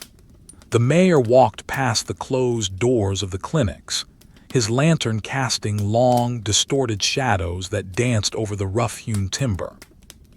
He thought of the physicians inside, men who had spent their lives fighting the slow, inevitable decline of the human body, now reduced to the same state of silent endurance as everyone else. There was no medicine for the cold, no tincture that could replace the warmth of a coal-fired hearth. The suffering was quiet, a steady, repetitive hum of existence that played out behind every frosted window. He looked at a sign hanging from a wrought iron bracket, a brass mortar and pestle, now green with oxidation and white with rime. It swung slightly in the wind, making a slow, agonizing groan of metal against metal, a sound that seemed to punctuate the silence with a reminder of the city's decay. He stopped at the corner of a small plaza, where a stone well stood in the center, its wooden canopy draped in long, jagged icicles. The icicles were thick and translucent, catching the amber light of his lantern and reflecting it back in a dozen different directions. They looked like the organ pipes of some subterranean cathedral, waiting for a breath of wind to play a frozen, mournful tune. The mayor walked toward the well, his movements slow and heavy, his joints aching with the weight of the night. He reached out and touched the rope, which was frozen as hard as a steel cable, the fibers stiff and coated in a layer of clear ice. He could see the texture of the hemp beneath the glaze, a rough, organic pattern that was now preserved in a state of permanent stasis. The bucket lay on the stone rim, its iron hoops rusted and cold, filled with a solid block of ice that mirrored the indigo sky above. The textures of the world were his only companions. He noticed the way the frost had crept up the sides of the well, a white, crystalline tide that was slowly reclaiming the stone. He noticed the way the wind had sculpted the snow into sharp, geometric ridges against the base of the houses, the white shapes looking like the bones of an ancient creature buried beneath the earth. It was a masterpiece of environmental storytelling, a world where the history of the weather was written on every surface. The mayor felt a sense of profound, heavy peace, a resignation to the environment that was almost hypnotic. He was not just the mayor. He was a figure of pastel and charcoal, a part of the drawing that was being slowly filled in with shadow. He breathed in the cold, dry air, the rhythmic pulse of his lungs the only movement in the plaza. His mind drifted to the Great Coal Riot of '82, a time when the streets had been filled with the sound of shouting and the smell of smoke. It seemed like a story from another world, a chaotic, colorful world that had no place in the indigo silence of the present.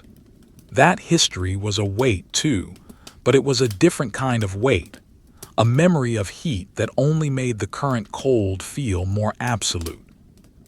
He adjusted his grip on the lantern, the metal handle biting into his palm through the thick wool of his glove. The flame was steady, a small, defiant spark in the immense, unyielding shadow.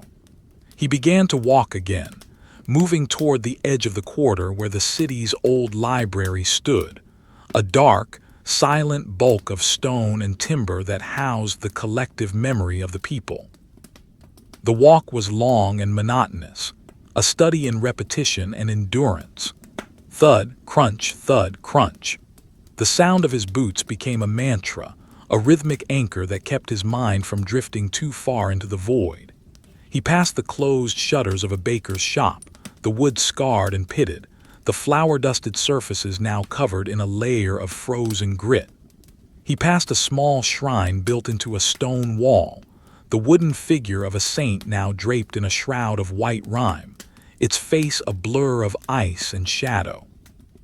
He noticed the way the light from his lantern caught the individual grains of frost on a nearby door, each one a tiny, perfect diamond of ice.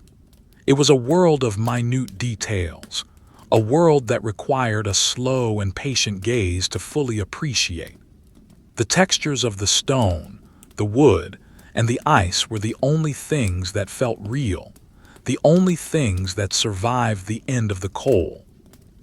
As he approached the library, the buildings grew taller and more imposing, their facades decorated with stone carvings of scholars and poets. The carvings were now blind and ghostly, their eyes filled with frost, their stone robes draped in heavy blankets of snow.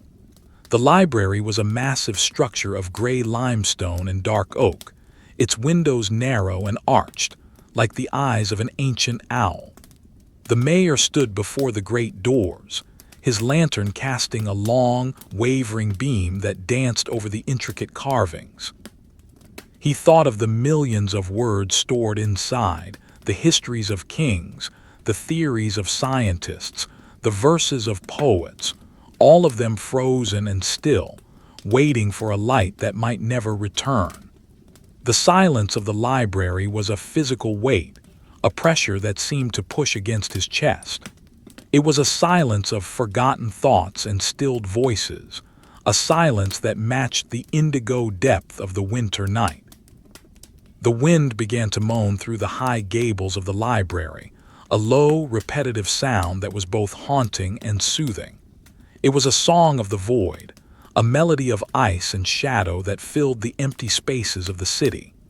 The mayor leaned his back against the stone wall, feeling the cold seep through his heavy coat. He looked down at his feet, noting how the snow had begun to pile up against his boots, a white crust that was slowly numbing his legs. He did not mind. He was a witness to the stillness, a guardian of the silence, and as he stood there in the shadow of the library, he felt a sense of absolute, heavy peace. The city was a drawing in charcoal and pastel, a study in endurance and shadow, and he was the only figure moving through it. He stayed by the library for a long time, watching the way the shadows of the carvings moved with the flickering of his lantern. The deep blues and grays of the atmosphere were so intense they felt like a physical substance, a liquid darkness that was slowly filling the world. He noticed the way a single icicle, hanging from the nose of a stone scholar, caught the light of his lantern.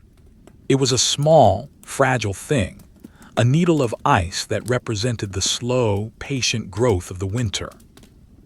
Inside the ice, he could see a tiny bubble of air, a frozen breath from a world that had ceased to move. He adjusted his coat, the wool heavy and damp, and began to walk again, his steps slow and measured, moving toward the center of the city where the final part of his inspection awaited. The light of his lantern flickered, a warning that the oil was once again running low. He did not panic. He simply adjusted his pace, making his steps even more deliberate, even more rhythmic. He was a part of the city, and the city knew its way home. He moved through the dark, the indigo and slate-gray tones of the night wrapping around him like a heavy blanket. He was the mayor of a city without coal, a witness to the stillness, and as he walked, the only sound was the slow, rhythmic thud of his heart, a steady cadence in the heart of the frozen world. The shadows seemed to stretch out to meet him, merging with his own shadow until he felt like a part of the architecture, a silent, moving monument to the city's endurance. He turned a corner and saw the great hall in the distance, its massive silhouette a dark anchor in the sea of indigo roofs. He would continue his walk, he would finish his inspection, and he would remain the witness to the city's silent suffering, one slow, heavy step at a time. The textures of the world continued to unfold before him, the frozen mortar, the rough-hewn basalt, the dry, crystalline snow, all of them captured in the soft, pastel light of his dying lantern. He was a man of charcoal and shadow, a figure in a drawing that was slowly being swallowed by the night. And as he moved toward the final stage of his journey, he felt the city settling into his soul, a cold, silent weight that he would carry until the light finally returned. The mayor turned away from the silent bulk of the library, his boots finding the familiar, treacherous rhythm of the ice-coated cobblestones. The path led him now toward the central coal exchange, the administrative heart of the very resource whose absence had paralyzed the city. This walk was a descent into a deeper kind of stillness, a region where the architecture was grander, built of heavy, dark limestone that seemed to pull the very cold out of the air and hold it within its porous grain. Every step was a heavy, deliberate act, a slow-motion struggle against the numbness that had moved beyond his toes and was now a dull, thrumming ache in his shins. He watched the way his lantern light, now a fragile amber smudge in the overwhelming indigo, caught the texture of the snow. It was no longer soft or powder-like. The constant, freezing wind had packed it into a hard, crystalline crust that looked like the surface of an ancient, white bone. It was a drawing rendered with a heavy hand, the pastel strokes thick and textured, the deep blues of the sky bleeding into the slate grays of the stone walls. He reached the great canal, the primary artery through which the coal barges once flowed in a constant, soot-stained procession. The bridge he crossed was a massive span of iron and granite, its surface slick with a layer of frozen mist that had solidified into 1,000 tiny, needle-like structures. He stopped at the center of the span, leaning his weight against the iron railing. The metal was so cold it seemed to hum beneath his gloved palms, a low-frequency vibration that resonated in his bones. He looked down at the water, or what remained visible of it. The canal was a jagged landscape of ice floes, some as thick as a man's torso, tilted at unnatural angles where they had ground against one another before the final, absolute freeze. The textures were chaotic yet static. There were sections of clear, black ice that looked like polished obsidian, and areas of rough, white rime that resembled frozen wool. He could see the dark silt of the riverbed trapped within the translucent layers, a history of the city's industry suspended in a crystalline tomb. The history of the canal was a history of dredging and tolls, a boring, repetitive accounting of cubic meters of mud moved and copper coins collected. The mayor found himself thinking of the dredging records from 1840, a year of endless rain and silt. He remembered the texture of the old parchment in the archives, thick, yellowed, and smelling of damp cellar. In this frozen moment, those records felt more real than the city itself. The silence of the canal was a heavy, airless thing, punctuated only by the distant, rhythmic grinding of the ice further down the river, a sound like heavy stones being dragged across a floor of glass. He watched a single, frozen leaf trapped on the surface of the ice near the bridge pier. It was a brown, withered thing, its veins highlighted by a fine line of white frost. It was a masterpiece of insignificance, a tiny detail in a vast, indigo drawing of desolation. He moved on, his boots making a slow, hollow sound as he left the bridge and entered the square of the coal exchange. The building was a temple to commerce, its facade decorated with stone carvings of miners, barges, and baskets of black stone. Now, the carvings were draped in long, tapering icicles that looked like the skeletal fingers of a giant. The mayor walked toward the main entrance, his lantern light dancing over the rough-hewn steps. The steps were made of gray granite, the surface pitted and worn by the thousands of merchants who had climbed them in search of profit. Now, the granite was hidden beneath a layer of frozen grit, a mixture of snow and the fine black dust of coal that had survived from the last deliveries. He reached out and touched the stone of the doorframe, feeling the cold radiate through his many layers of clothing.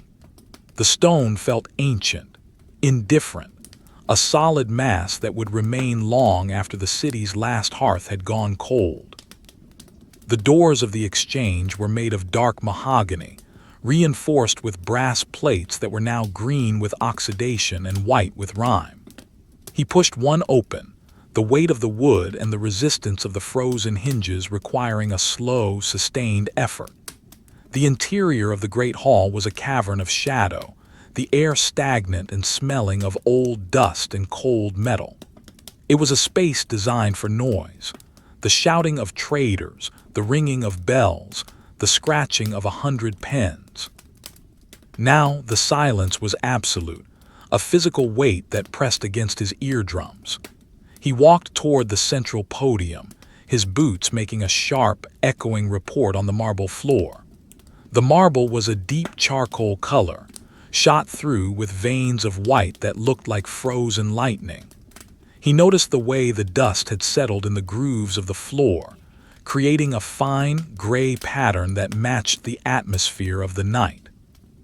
He reached the podium and set his lantern down on the wooden desk. The light flared for a moment, illuminating the rows of empty desks that stretched out into the darkness like the pews of a deserted cathedral. He looked at the inkwell on the podium, a simple glass jar, the black ink inside frozen into a solid, cracked mass. Beside it lay a quill, its feathers brittle and stiff, the tip still stained with the last entry made before the freeze. The mayor picked up the quill, feeling the texture of the feather, the way it felt like a piece of dry wood in his hand. He looked at the ledger that lay open on the desk. The final entry was a record of a shipment that never arrived, a list of tonnages and dates that had been rendered meaningless by the ice. The handwriting was neat, a clerk's steady hand, but the final stroke of the pen trailed off into a shaky line, as if the cold had finally reached the writer's heart. The history of the coal exchange was a history of small failures, of delayed barges and broken axles, of minor disputes over weight and quality. It was a boring, monotonous record of human persistence in the face of a mounting winter. The mayor felt a sense of heavy, somber continuity. He was the guardian of this failure, the man who stood in the empty hall and acknowledged the end of the accounts. He sat down in the high-backed chair behind the podium, the wood groaning with a slow, rhythmic protest. He felt the cold of the seat through his heavy wool trousers, a sharp, unyielding chill that seemed to settle into his hips. He looked out at the rows of empty desks, imagining the men who had sat there, their lives governed by the flow of black stone. Now, there was only the indigo light and the slate-gray shadows, a world reduced to its most basic textures. The wind began to moan through the high, arched windows of the exchange, a low, repetitive sound that vibrated through the glass and the stone. It was a song of the void, a droning melody that filled the empty spaces of the hall. The mayor leaned his head back against the wood of the chair, closing his eyes for a moment. He could hear the sound of his own breathing, a raspy, rhythmic intake and exhale that seemed to fill the room. The air was so cold it felt like fine, frozen dust in his lungs. He thought of the textures of his life, the rough wool of his coat, the smooth glass of the lantern, the gritty cold of the stone. These were the only things that remained. He was a figure in a pastel drawing, a study in stillness and endurance, waiting for a light that was still hidden behind the thick, slate-gray clouds. He opened his eyes and looked at the lantern. The flame was steady, a small amber spark in the center of the darkness. He knew he had to keep moving, that his inspection was not yet complete. He stood up, his joints aching with a slow, grinding pain, and reached for the lantern. The metal handle was cold, a familiar weight in his hand. He walked back toward the great doors, his steps slow and measured, moving through the cavernous hall like a ghost in a tomb of commerce. He reached the doors and pulled them closed behind him, the sound of the iron latch a final, lonely click that echoed through the square. He stood on the top step of the exchange, looking out at the city. The roofs were a sea of indigo and shadow, the chimneys cold and silent, the streets a maze of frozen stone. The walk from the coal exchange toward the old docklands was a journey into the heart of the silence. The buildings here were older, built of timber and brick that had been blackened by decades of soot. The air smelled of old smoke and frozen mud, a sharp, metallic scent that seemed to coat the inside of his throat. He passed a row of warehouses, their heavy doors bolted and barred, the wood grayed and weathered. He noticed the way the frost had crept into the cracks of the timber, expanding the grain until the wood looked like it was made of stone. Everything was rendered in these minute, frozen details: the rust on the iron hinges, the texture of the frozen mud in the gutters, the way the snow had drifted into the corners of the doorways. It was a world of small things, of surfaces that could only be understood through the slow, focused light of a lantern. The mayor reached the edge of the docks, the river a vast, dark expanse that stretched out into the gloom. He could hear the grinding of the ice floes more clearly here, a slow, rhythmic noise that sounded like the earth itself was shifting in its sleep. The cranes that lined the docks stood like skeletal giants against the indigo sky, their iron frames encrusted in a thick layer of white rime. They looked like drawings made with a sharp white pencil on a dark, textured board, the lines thin and precise yet possessing a hidden weight. He walked along the quay, his boots making a dry, crunching sound on the frozen wood. He noticed a small boat tied to a mooring post, its hull trapped in a circle of black ice. The boat was made of heavy oak, the paint peeling and cracked, the wood showing through in patches of gray and brown. He stopped by the boat, looking at the way the ice had formed around the hull. It was a complex landscape of frozen spray and trapped air bubbles, a record of the river's final movements. The boat was silent, its mast a single vertical line against the horizontal chaos of the ice. The mayor felt a sense of profound, heavy peace. He was a witness to the stillness, a guardian of the silence, and as he stood on the quay, the only sound was the slow, rhythmic thud of his own heart. He thought of the men who had worked these docks, the porters and the sailors who were now huddled in their cold homes, their lives as static as the ice. There was no anger, no desperation, only a quiet, relentless endurance. The history of the docks was a history of heavy lifting and long hours, a boring, monotonous struggle that had been suddenly and violently paused. The light of his lantern began to flicker, a warning that the oil was once again running low. He did not rush. He simply adjusted his grip on the handle and began his walk back toward the center of the city. Every step was a commitment to the rhythm of the night. Thud, crunch, thud, crunch. The textures of the world continued to unfold before him, the frozen timber, the rough iron, the dry, crystalline snow. He was a man of charcoal and pastel, a figure in a drawing that was slowly being swallowed by the shadows. He moved through the dark, the indigo and slate-gray tones of the night wrapping around him like a heavy blanket. He was the mayor of a city without coal, a witness to the stillness, and as he walked, he felt the city settling into his soul, a cold, silent weight that he would carry until the morning. He turned a corner and saw the great hall in the distance, its massive silhouette a dark anchor in the sea of indigo roofs. He would continue his walk, he would finish his inspection, and he would remain the witness to the city's silent suffering, one slow, heavy step at a time. The textures of the world were his only reality, the cold stone, the heavy wool, the flicker of the flame. And as he moved toward the final stage of his journey, he felt a sense of absolute, heavy peace. The city was a drawing in charcoal and pastel, a study in endurance and shadow, and he was the only figure moving through it, a solitary spark in the immense, unyielding indigo of the winter night. The mayor moved away from the silent, skeletal cranes of the docklands, his boots performing their slow, rhythmic labor upon the frozen earth. The transition from the riverfront back into the labyrinthine core of the city was marked by an increase in the density of the shadows, the buildings pressing closer together, as if seeking warmth from their neighbors' cold stone walls. The air here was a stagnant pool of indigo, a heavy, airless cold that felt as though it were being drawn with thick, blunt strokes of a charcoal pencil on a dark, abrasive surface.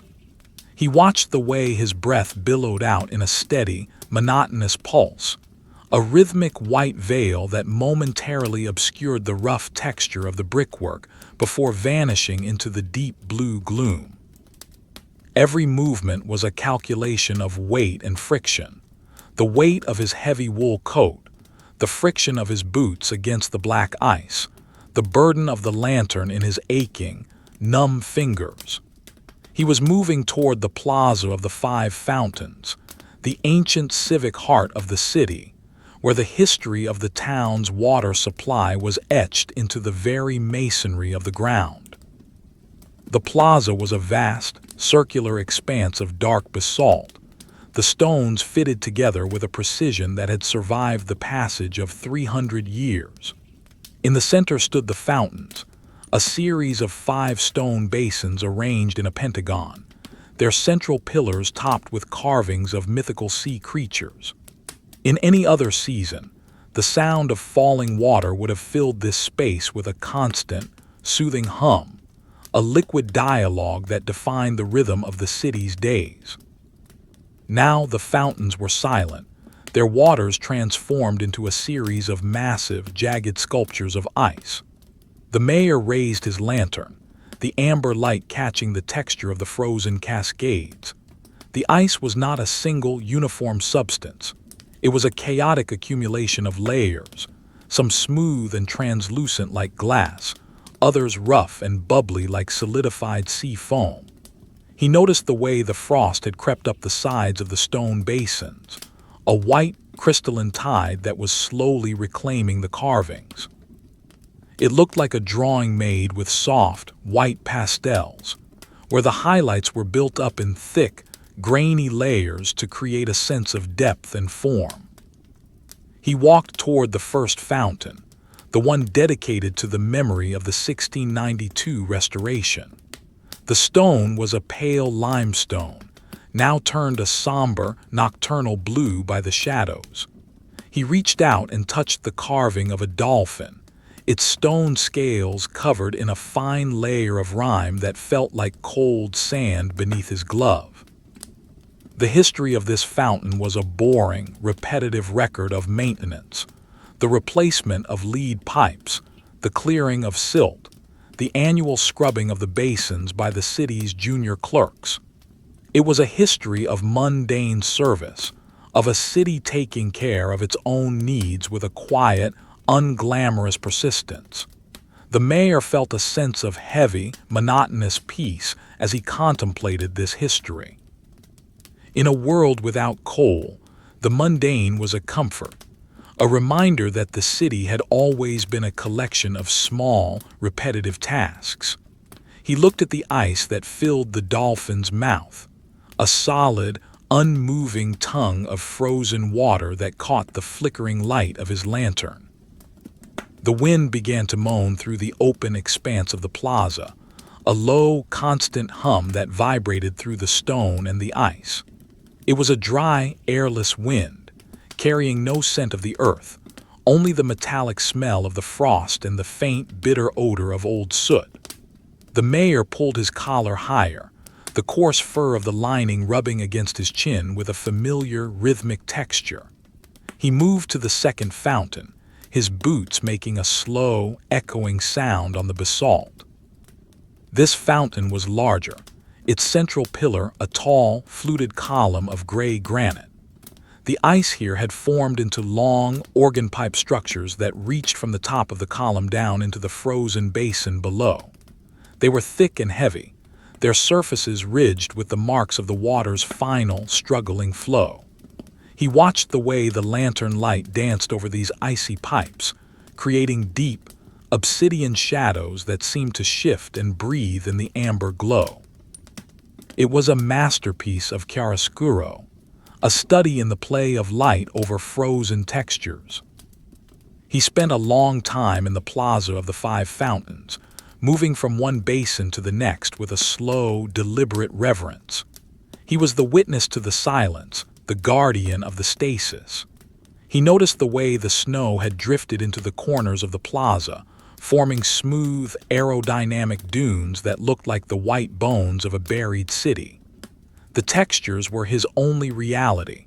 The rough granite, the smooth limestone, the brittle ice, the heavy wool of his coat.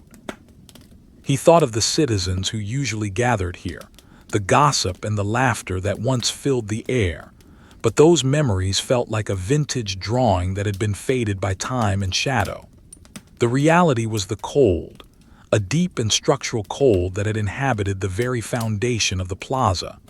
He reached the final fountain, the smallest of the five, where a simple stone bowl sat upon a plain pedestal. The ice here was a deep, opaque blue, shot through with veins of white that looked like frozen lightning. The mayor rested his weight against the rim of the final fountain, his joints aching with a slow, grinding pain. He looked down at his lantern, the flame a small, steady heart of orange in the center of the vast, indigo night. He felt a sense of profound, monumental stillness. He was the mayor of a city that had stopped counting the hours, a guardian of a history that was being written in the frost. He thought of the records he had seen earlier in the night, the accounts of coal and grain, and how they seemed like relics of a distant, colorful world. In this world, the world of the 5 fountains, there was only the weight of the stone and the endurance of the silence. The wind picked up, swirling a fine mist of crystalline snow around his boots, the white grains dancing in the amber light like tiny, frozen insects. He watched them for a long time, mesmerized by the regularity of the movement, the way they followed the invisible contours of the air. He moved away from the fountains, his path now leading him toward the great bell tower, the highest point in the city's center. The tower was a massive construction of dark brick and heavy timber, its silhouette a jagged needle piercing the thick slate-gray sky. As he approached, the tower seemed to grow out of the darkness, its base a solid wall of charcoal-colored masonry that absorbed the light of his lantern. He reached the small, iron-studded door at the base and paused, his hand hovering over the latch. The iron was frosted over, a thin layer of white ice clinging to the black metal, and when he touched it, the cold bit into his palm with a sharp, stinging intensity. He pushed the door open, the hinges letting out a slow, agonizing groan that echoed through the hollow interior of the tower. The air inside the tower was even colder than the air outside, a dry and brittle chill that felt like it could shatter the stone if it were any more intense. The mayor began his ascent, the wooden stairs creaking under his weight with a slow, rhythmic protest.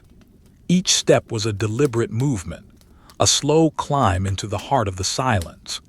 He moved through the darkness, his lantern casting long, wavering beams that danced over the rough timber supports and the dusty, frozen surfaces of the interior walls. The texture of the wood was emphasized by the cold, the grain standing out in sharp relief, the cracks and fissures filled with the white dust of the frost. He reached the first landing, where the massive iron gears of the clock mechanism stood in silent, frozen contemplation. The gears were as large as wagon wheels, their teeth interlocked in a permanent, icy embrace. He noticed the way the grease on the axles had solidified into a thick, black crust, a record of the final moment when the clock had ceased to turn. The history of the tower was a history of timekeeping, a boring, repetitive accounting of minutes and hours that had governed the life of the city for centuries. The mayor thought of the clockmakers who had built this mechanism, men who had spent their lives in the pursuit of precision, now defeated by the slow, patient power of the frost. The silence of the gears was a heavy thing, a weight that he felt in his own chest as he stood there in the dark. He continued his climb, the stairs becoming narrower and steeper as he reached the upper levels of the tower. His breath came in heavy, rhythmic plumes that swirled around his head, a white veil that softened the hard edges of the timber and stone. He reached the bell chamber, the highest room in the tower, where the great bronze bell hung from its massive oak beam. The bell was a gargantuan object, its surface a dark, greenish bronze that appeared almost black in the shadows. It was draped in a fine layer of rime, the frost highlighting the inscriptions that circled its rim, names of saints, dates of casting, and prayers for the city's protection. The mayor raised his lantern, the amber light catching the texture of the bronze. It looked like a drawing made with metallic pencils on a dark board, the highlights shimmering with a cold, internal light. He reached out and touched the edge of the bell, the metal so cold it felt as though it were sucking the very life out of his fingers. He did not ring it. He knew that the sound would be a sharp, brittle crack that might shatter the very air of the frozen city. He simply stood there, a witness to the silence of the bell, feeling the weight of the night pressing in from all sides. The wind moaned through the open louvers of the bell chamber, a low, mournful sound that seemed to come from the very earth itself. It was a repetitive, droning noise, a song of the void that filled the empty spaces of the tower. The mayor looked out through the louvers, his gaze sweeping over the city. Below him, the roofs were a sea of indigo and shadow, the chimneys cold and silent, the streets a maze of frozen stone. From this height, the city looked like a masterpiece of desolation, a drawing in soft pastels and charcoal that had been left to freeze in a dark room. He felt a sense of profound, heavy peace. The inspection was almost complete. He had seen the river, the market, the industrial heart, and now the civic core. He had documented the silence, acknowledged the cold, and remained a witness to the endurance of his people. He stayed in the bell chamber for a long time, watching the way the shadows of the bell moved with the flickering of his lantern. The deep blues and grays of the atmosphere were so intense they felt like a physical substance, a liquid darkness that was slowly filling the world. He noticed the way a single icicle, hanging from the oak beam, caught the light of his lantern. It was a long, tapered needle of ice, its surface ridged with the marks of its own slow growth. Inside the ice, he could see a tiny, trapped bubble of air, a frozen breath from a world that had ceased to move. He adjusted his coat, the wool heavy and damp, and began his descent. The walk back down the stairs was a study in repetition and gravity, each step a dull, echoing reminder of the climb. He emerged from the tower into the plaza, the wind greeting him with a sharp, icy gust that threatened to extinguish his lantern. The mayor shielded the flame with his gloved hand, the warmth of the glass a brief, agonizing reminder of what fire felt like. The light flickered, turned blue for a second, then steadied, casting its amber glow back onto the frozen path ahead. He began his final walk toward his own residence, his steps slow and measured, moving through the dark, silent maze of the city without coal. Every footfall was a testament to the fact that he was still there, that the city still had a witness to its silent suffering, a solitary figure moving through a drawing of ice and shadow. The textures of the world continued to unfold before him, the frozen stone of the plaza, the rough brick of the houses, the dry, crystalline snow. He was a man of charcoal and pastel, a figure in a drawing that was slowly being swallowed by the night. And as he moved toward the end of his journey, he felt the city settling into his soul, a cold, silent weight that he would carry until the light finally returned. The final stretch of the walk led him through the most ancient part of the city, where the streets were so narrow that the buildings seemed to lean over him like frozen giants. The air here was perfectly still, a silence so profound that he could hear the faint, distant sound of the river ice shifting.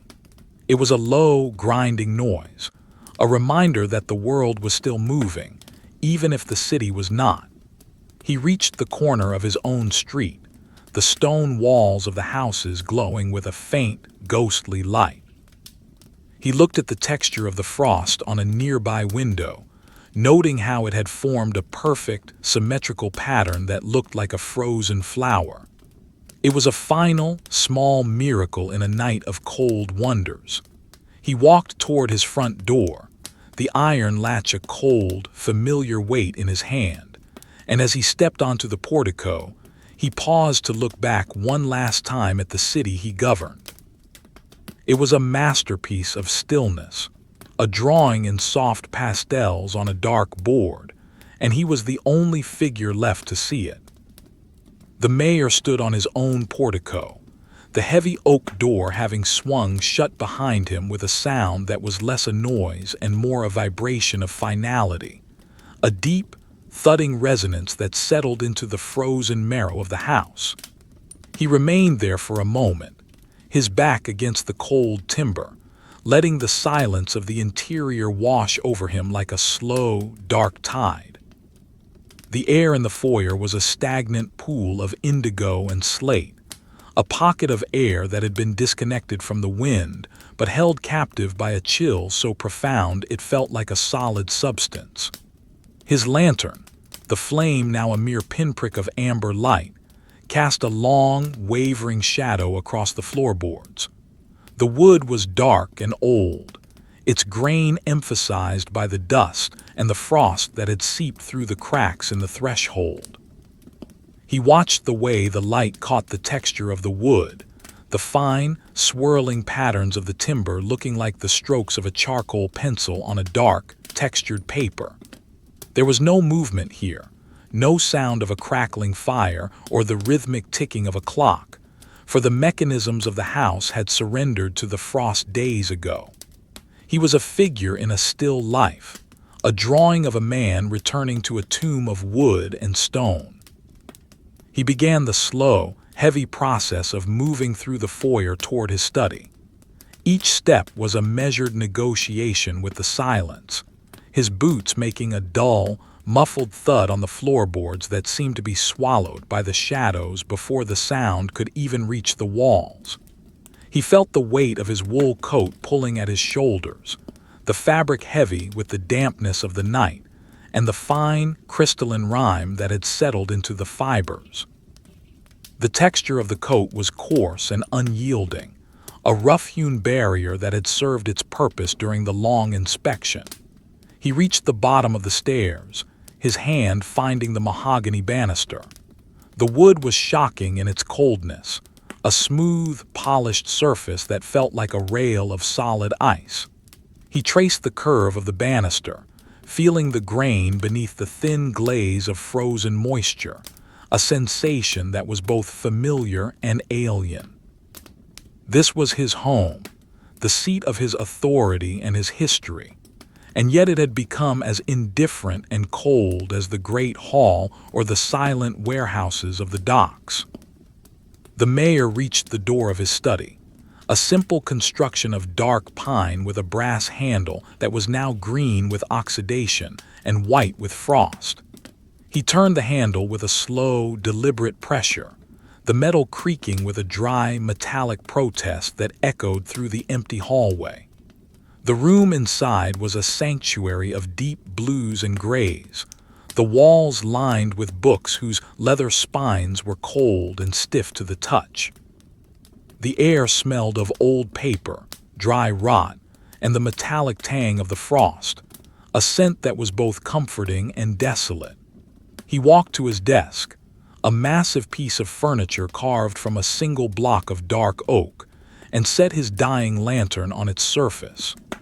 The light flared for a brief second, illuminating the scattered papers and the heavy, iron-bound ledgers that recorded the boring, monotonous history of the city's administration. These were the chronicles of taxes, of road repairs, of grain distributions, and of the failed coal shipments that had brought the city to this state of frozen stasis. He sat down in his high-backed wooden chair, the timber groaning with a slow, rhythmic protest under his weight. He felt the cold of the seat through his trousers, a sharp, unyielding chill that settled into his hips and spine. He did not move to light a candle or to attempt to revive the dead ash in the hearth. There was a certain peace in the absolute stillness, a heavy, airless tranquility that came from the realization that the night's work was done. He looked at the window, where the frost had claimed the glass entirely, etching deep, crystalline fractals that caught the faint, sickly light of the fading moon. The patterns were intricate and chaotic, like the branches of a winter-stripped forest or the veins of a frozen leaf. It looked like a drawing made with soft, white pastels on a dark indigo surface, the highlights built up in thick, grainy layers to create a sense of depth and form. He watched the frost, tracing the lines with his eyes, his mind drifting into a state of hypnotic, rhythmic observation. The history of this room was a history of silent decisions and long, lonely hours of record-keeping. He thought of the previous mayors who had sat in this chair, men who had navigated the city through floods and famines, but none had faced a silence quite like this. It was a silence that spoke of an ending, of a world that had run out of movement and heat. He reached for a personal ledger that lay near the edge of the desk, its leather cover cold and pebbled. He opened it to the last page, the paper yellowed and brittle, the ink faded to a soft charcoal gray. He traced the last entry he had made, a simple, boring account of the temperature and the depth of the snow. The handwriting was neat and precise, a testament to his own endurance in the face of the encroaching numbness. There were no grand declarations of tragedy, no cries of despair. There was only the steady, rhythmic documentation of the cold. This was the true history of the city, a boring, repetitive struggle that was recorded in the small, mundane details of daily existence. The wind moaned outside the study window, a low, mournful sound that seemed to be drawn with a heavy, gray pastel across the dark surface of the night. It was a repetitive, droning noise, a song of the void that filled the empty spaces between his thoughts. The mayor leaned his head back against the wood of the chair, his breath rising in a steady, monotonous cloud that swirled around his head like a ghostly veil. He felt the cold seep through his coat, through his shirt, and into his skin, a deep and structural ache that was the only sensation left. He was a man of charcoal and shadow, a figure in a drawing that was slowly being swallowed by the night. He noticed the way the lantern light caught the texture of the dust on his desk, the fine gray grains looking like tiny, frozen stars. Everything was rendered in these frozen details. The grain of the wood, the texture of the paper, the way the light died at the edges of the room. The lantern gave a final, violent flicker, the flame turning a pale, ghostly blue before it vanished entirely. The darkness that followed was absolute, a liquid indigo that filled the room and erased the boundaries between the furniture and the shadows. The mayor did not move. He sat in the silence, his eyes fixed on the place where the window had been, the frost-covered glass now a faint, luminous blur in the dark. He listened to the sound of his own breathing, a raspy, rhythmic intake and exhale that was the only heartbeat the house had left. The air was so cold it felt like fine, frozen dust in his lungs, a dry and brittle chill that turned his breath into ice before it could leave his lips. He felt a sense of profound, heavy peace, a resignation to the environment that was almost like sleep. The inspection was complete, the city was silent, and the endurance would continue in the dark. After a time that had no meaning in the lightless room, he rose from the chair, his movements slow and agonizingly deliberate. He felt his way toward the door, his hands tracing the cold surfaces of the bookshelves and the smooth grain of the wood. He moved through the hallway and up the stairs, the wood creaking with a slow, rhythmic protest that echoed the beating of his own heart. He reached his bedchamber, the room a cavern of shadow and ice, the furniture looking like ancient, hunched beasts waiting in the gloom. He did not undress. He simply lay down upon the bed, pulling the mountain of heavy wool blankets over his shoulders. The wool was coarse and thick, a dark, midnight blue that felt like a leaden shroud. He felt the weight of the blankets pressing down on him, a physical manifestation of the silence and the cold. He lay there in the dark, watching the frost on the window pane. The patterns of the ice were the only things he could see, a shimmering, silver-white lattice against the deep indigo of the sky. The world outside was a drawing in soft pastels and charcoal, a study in stillness and shadow, and he was the only figure left to witness it. He thought of the city, the frozen river, the silent market, and the empty hearths of his people. They were all part of the same drawing, a masterpiece of desolation and endurance that would remain long after the morning came. The history of the city was not written in fire or blood, but in the slow, patient growth of the ice and the rhythmic pulse of the breath in the cold. He felt a sense of absolute, heavy peace, a connection to the stillness that was more profound than anything he had known in the light. The wind died down to a whisper, a soft, repetitive sigh that moved through the eaves of the house. The silence was absolute, a heavy, airless quality that made the room feel like it was held in a bell jar. The mayor closed his eyes, the texture of the wool against his cheek the only reality. He was the mayor of a city without coal, a witness to the stillness.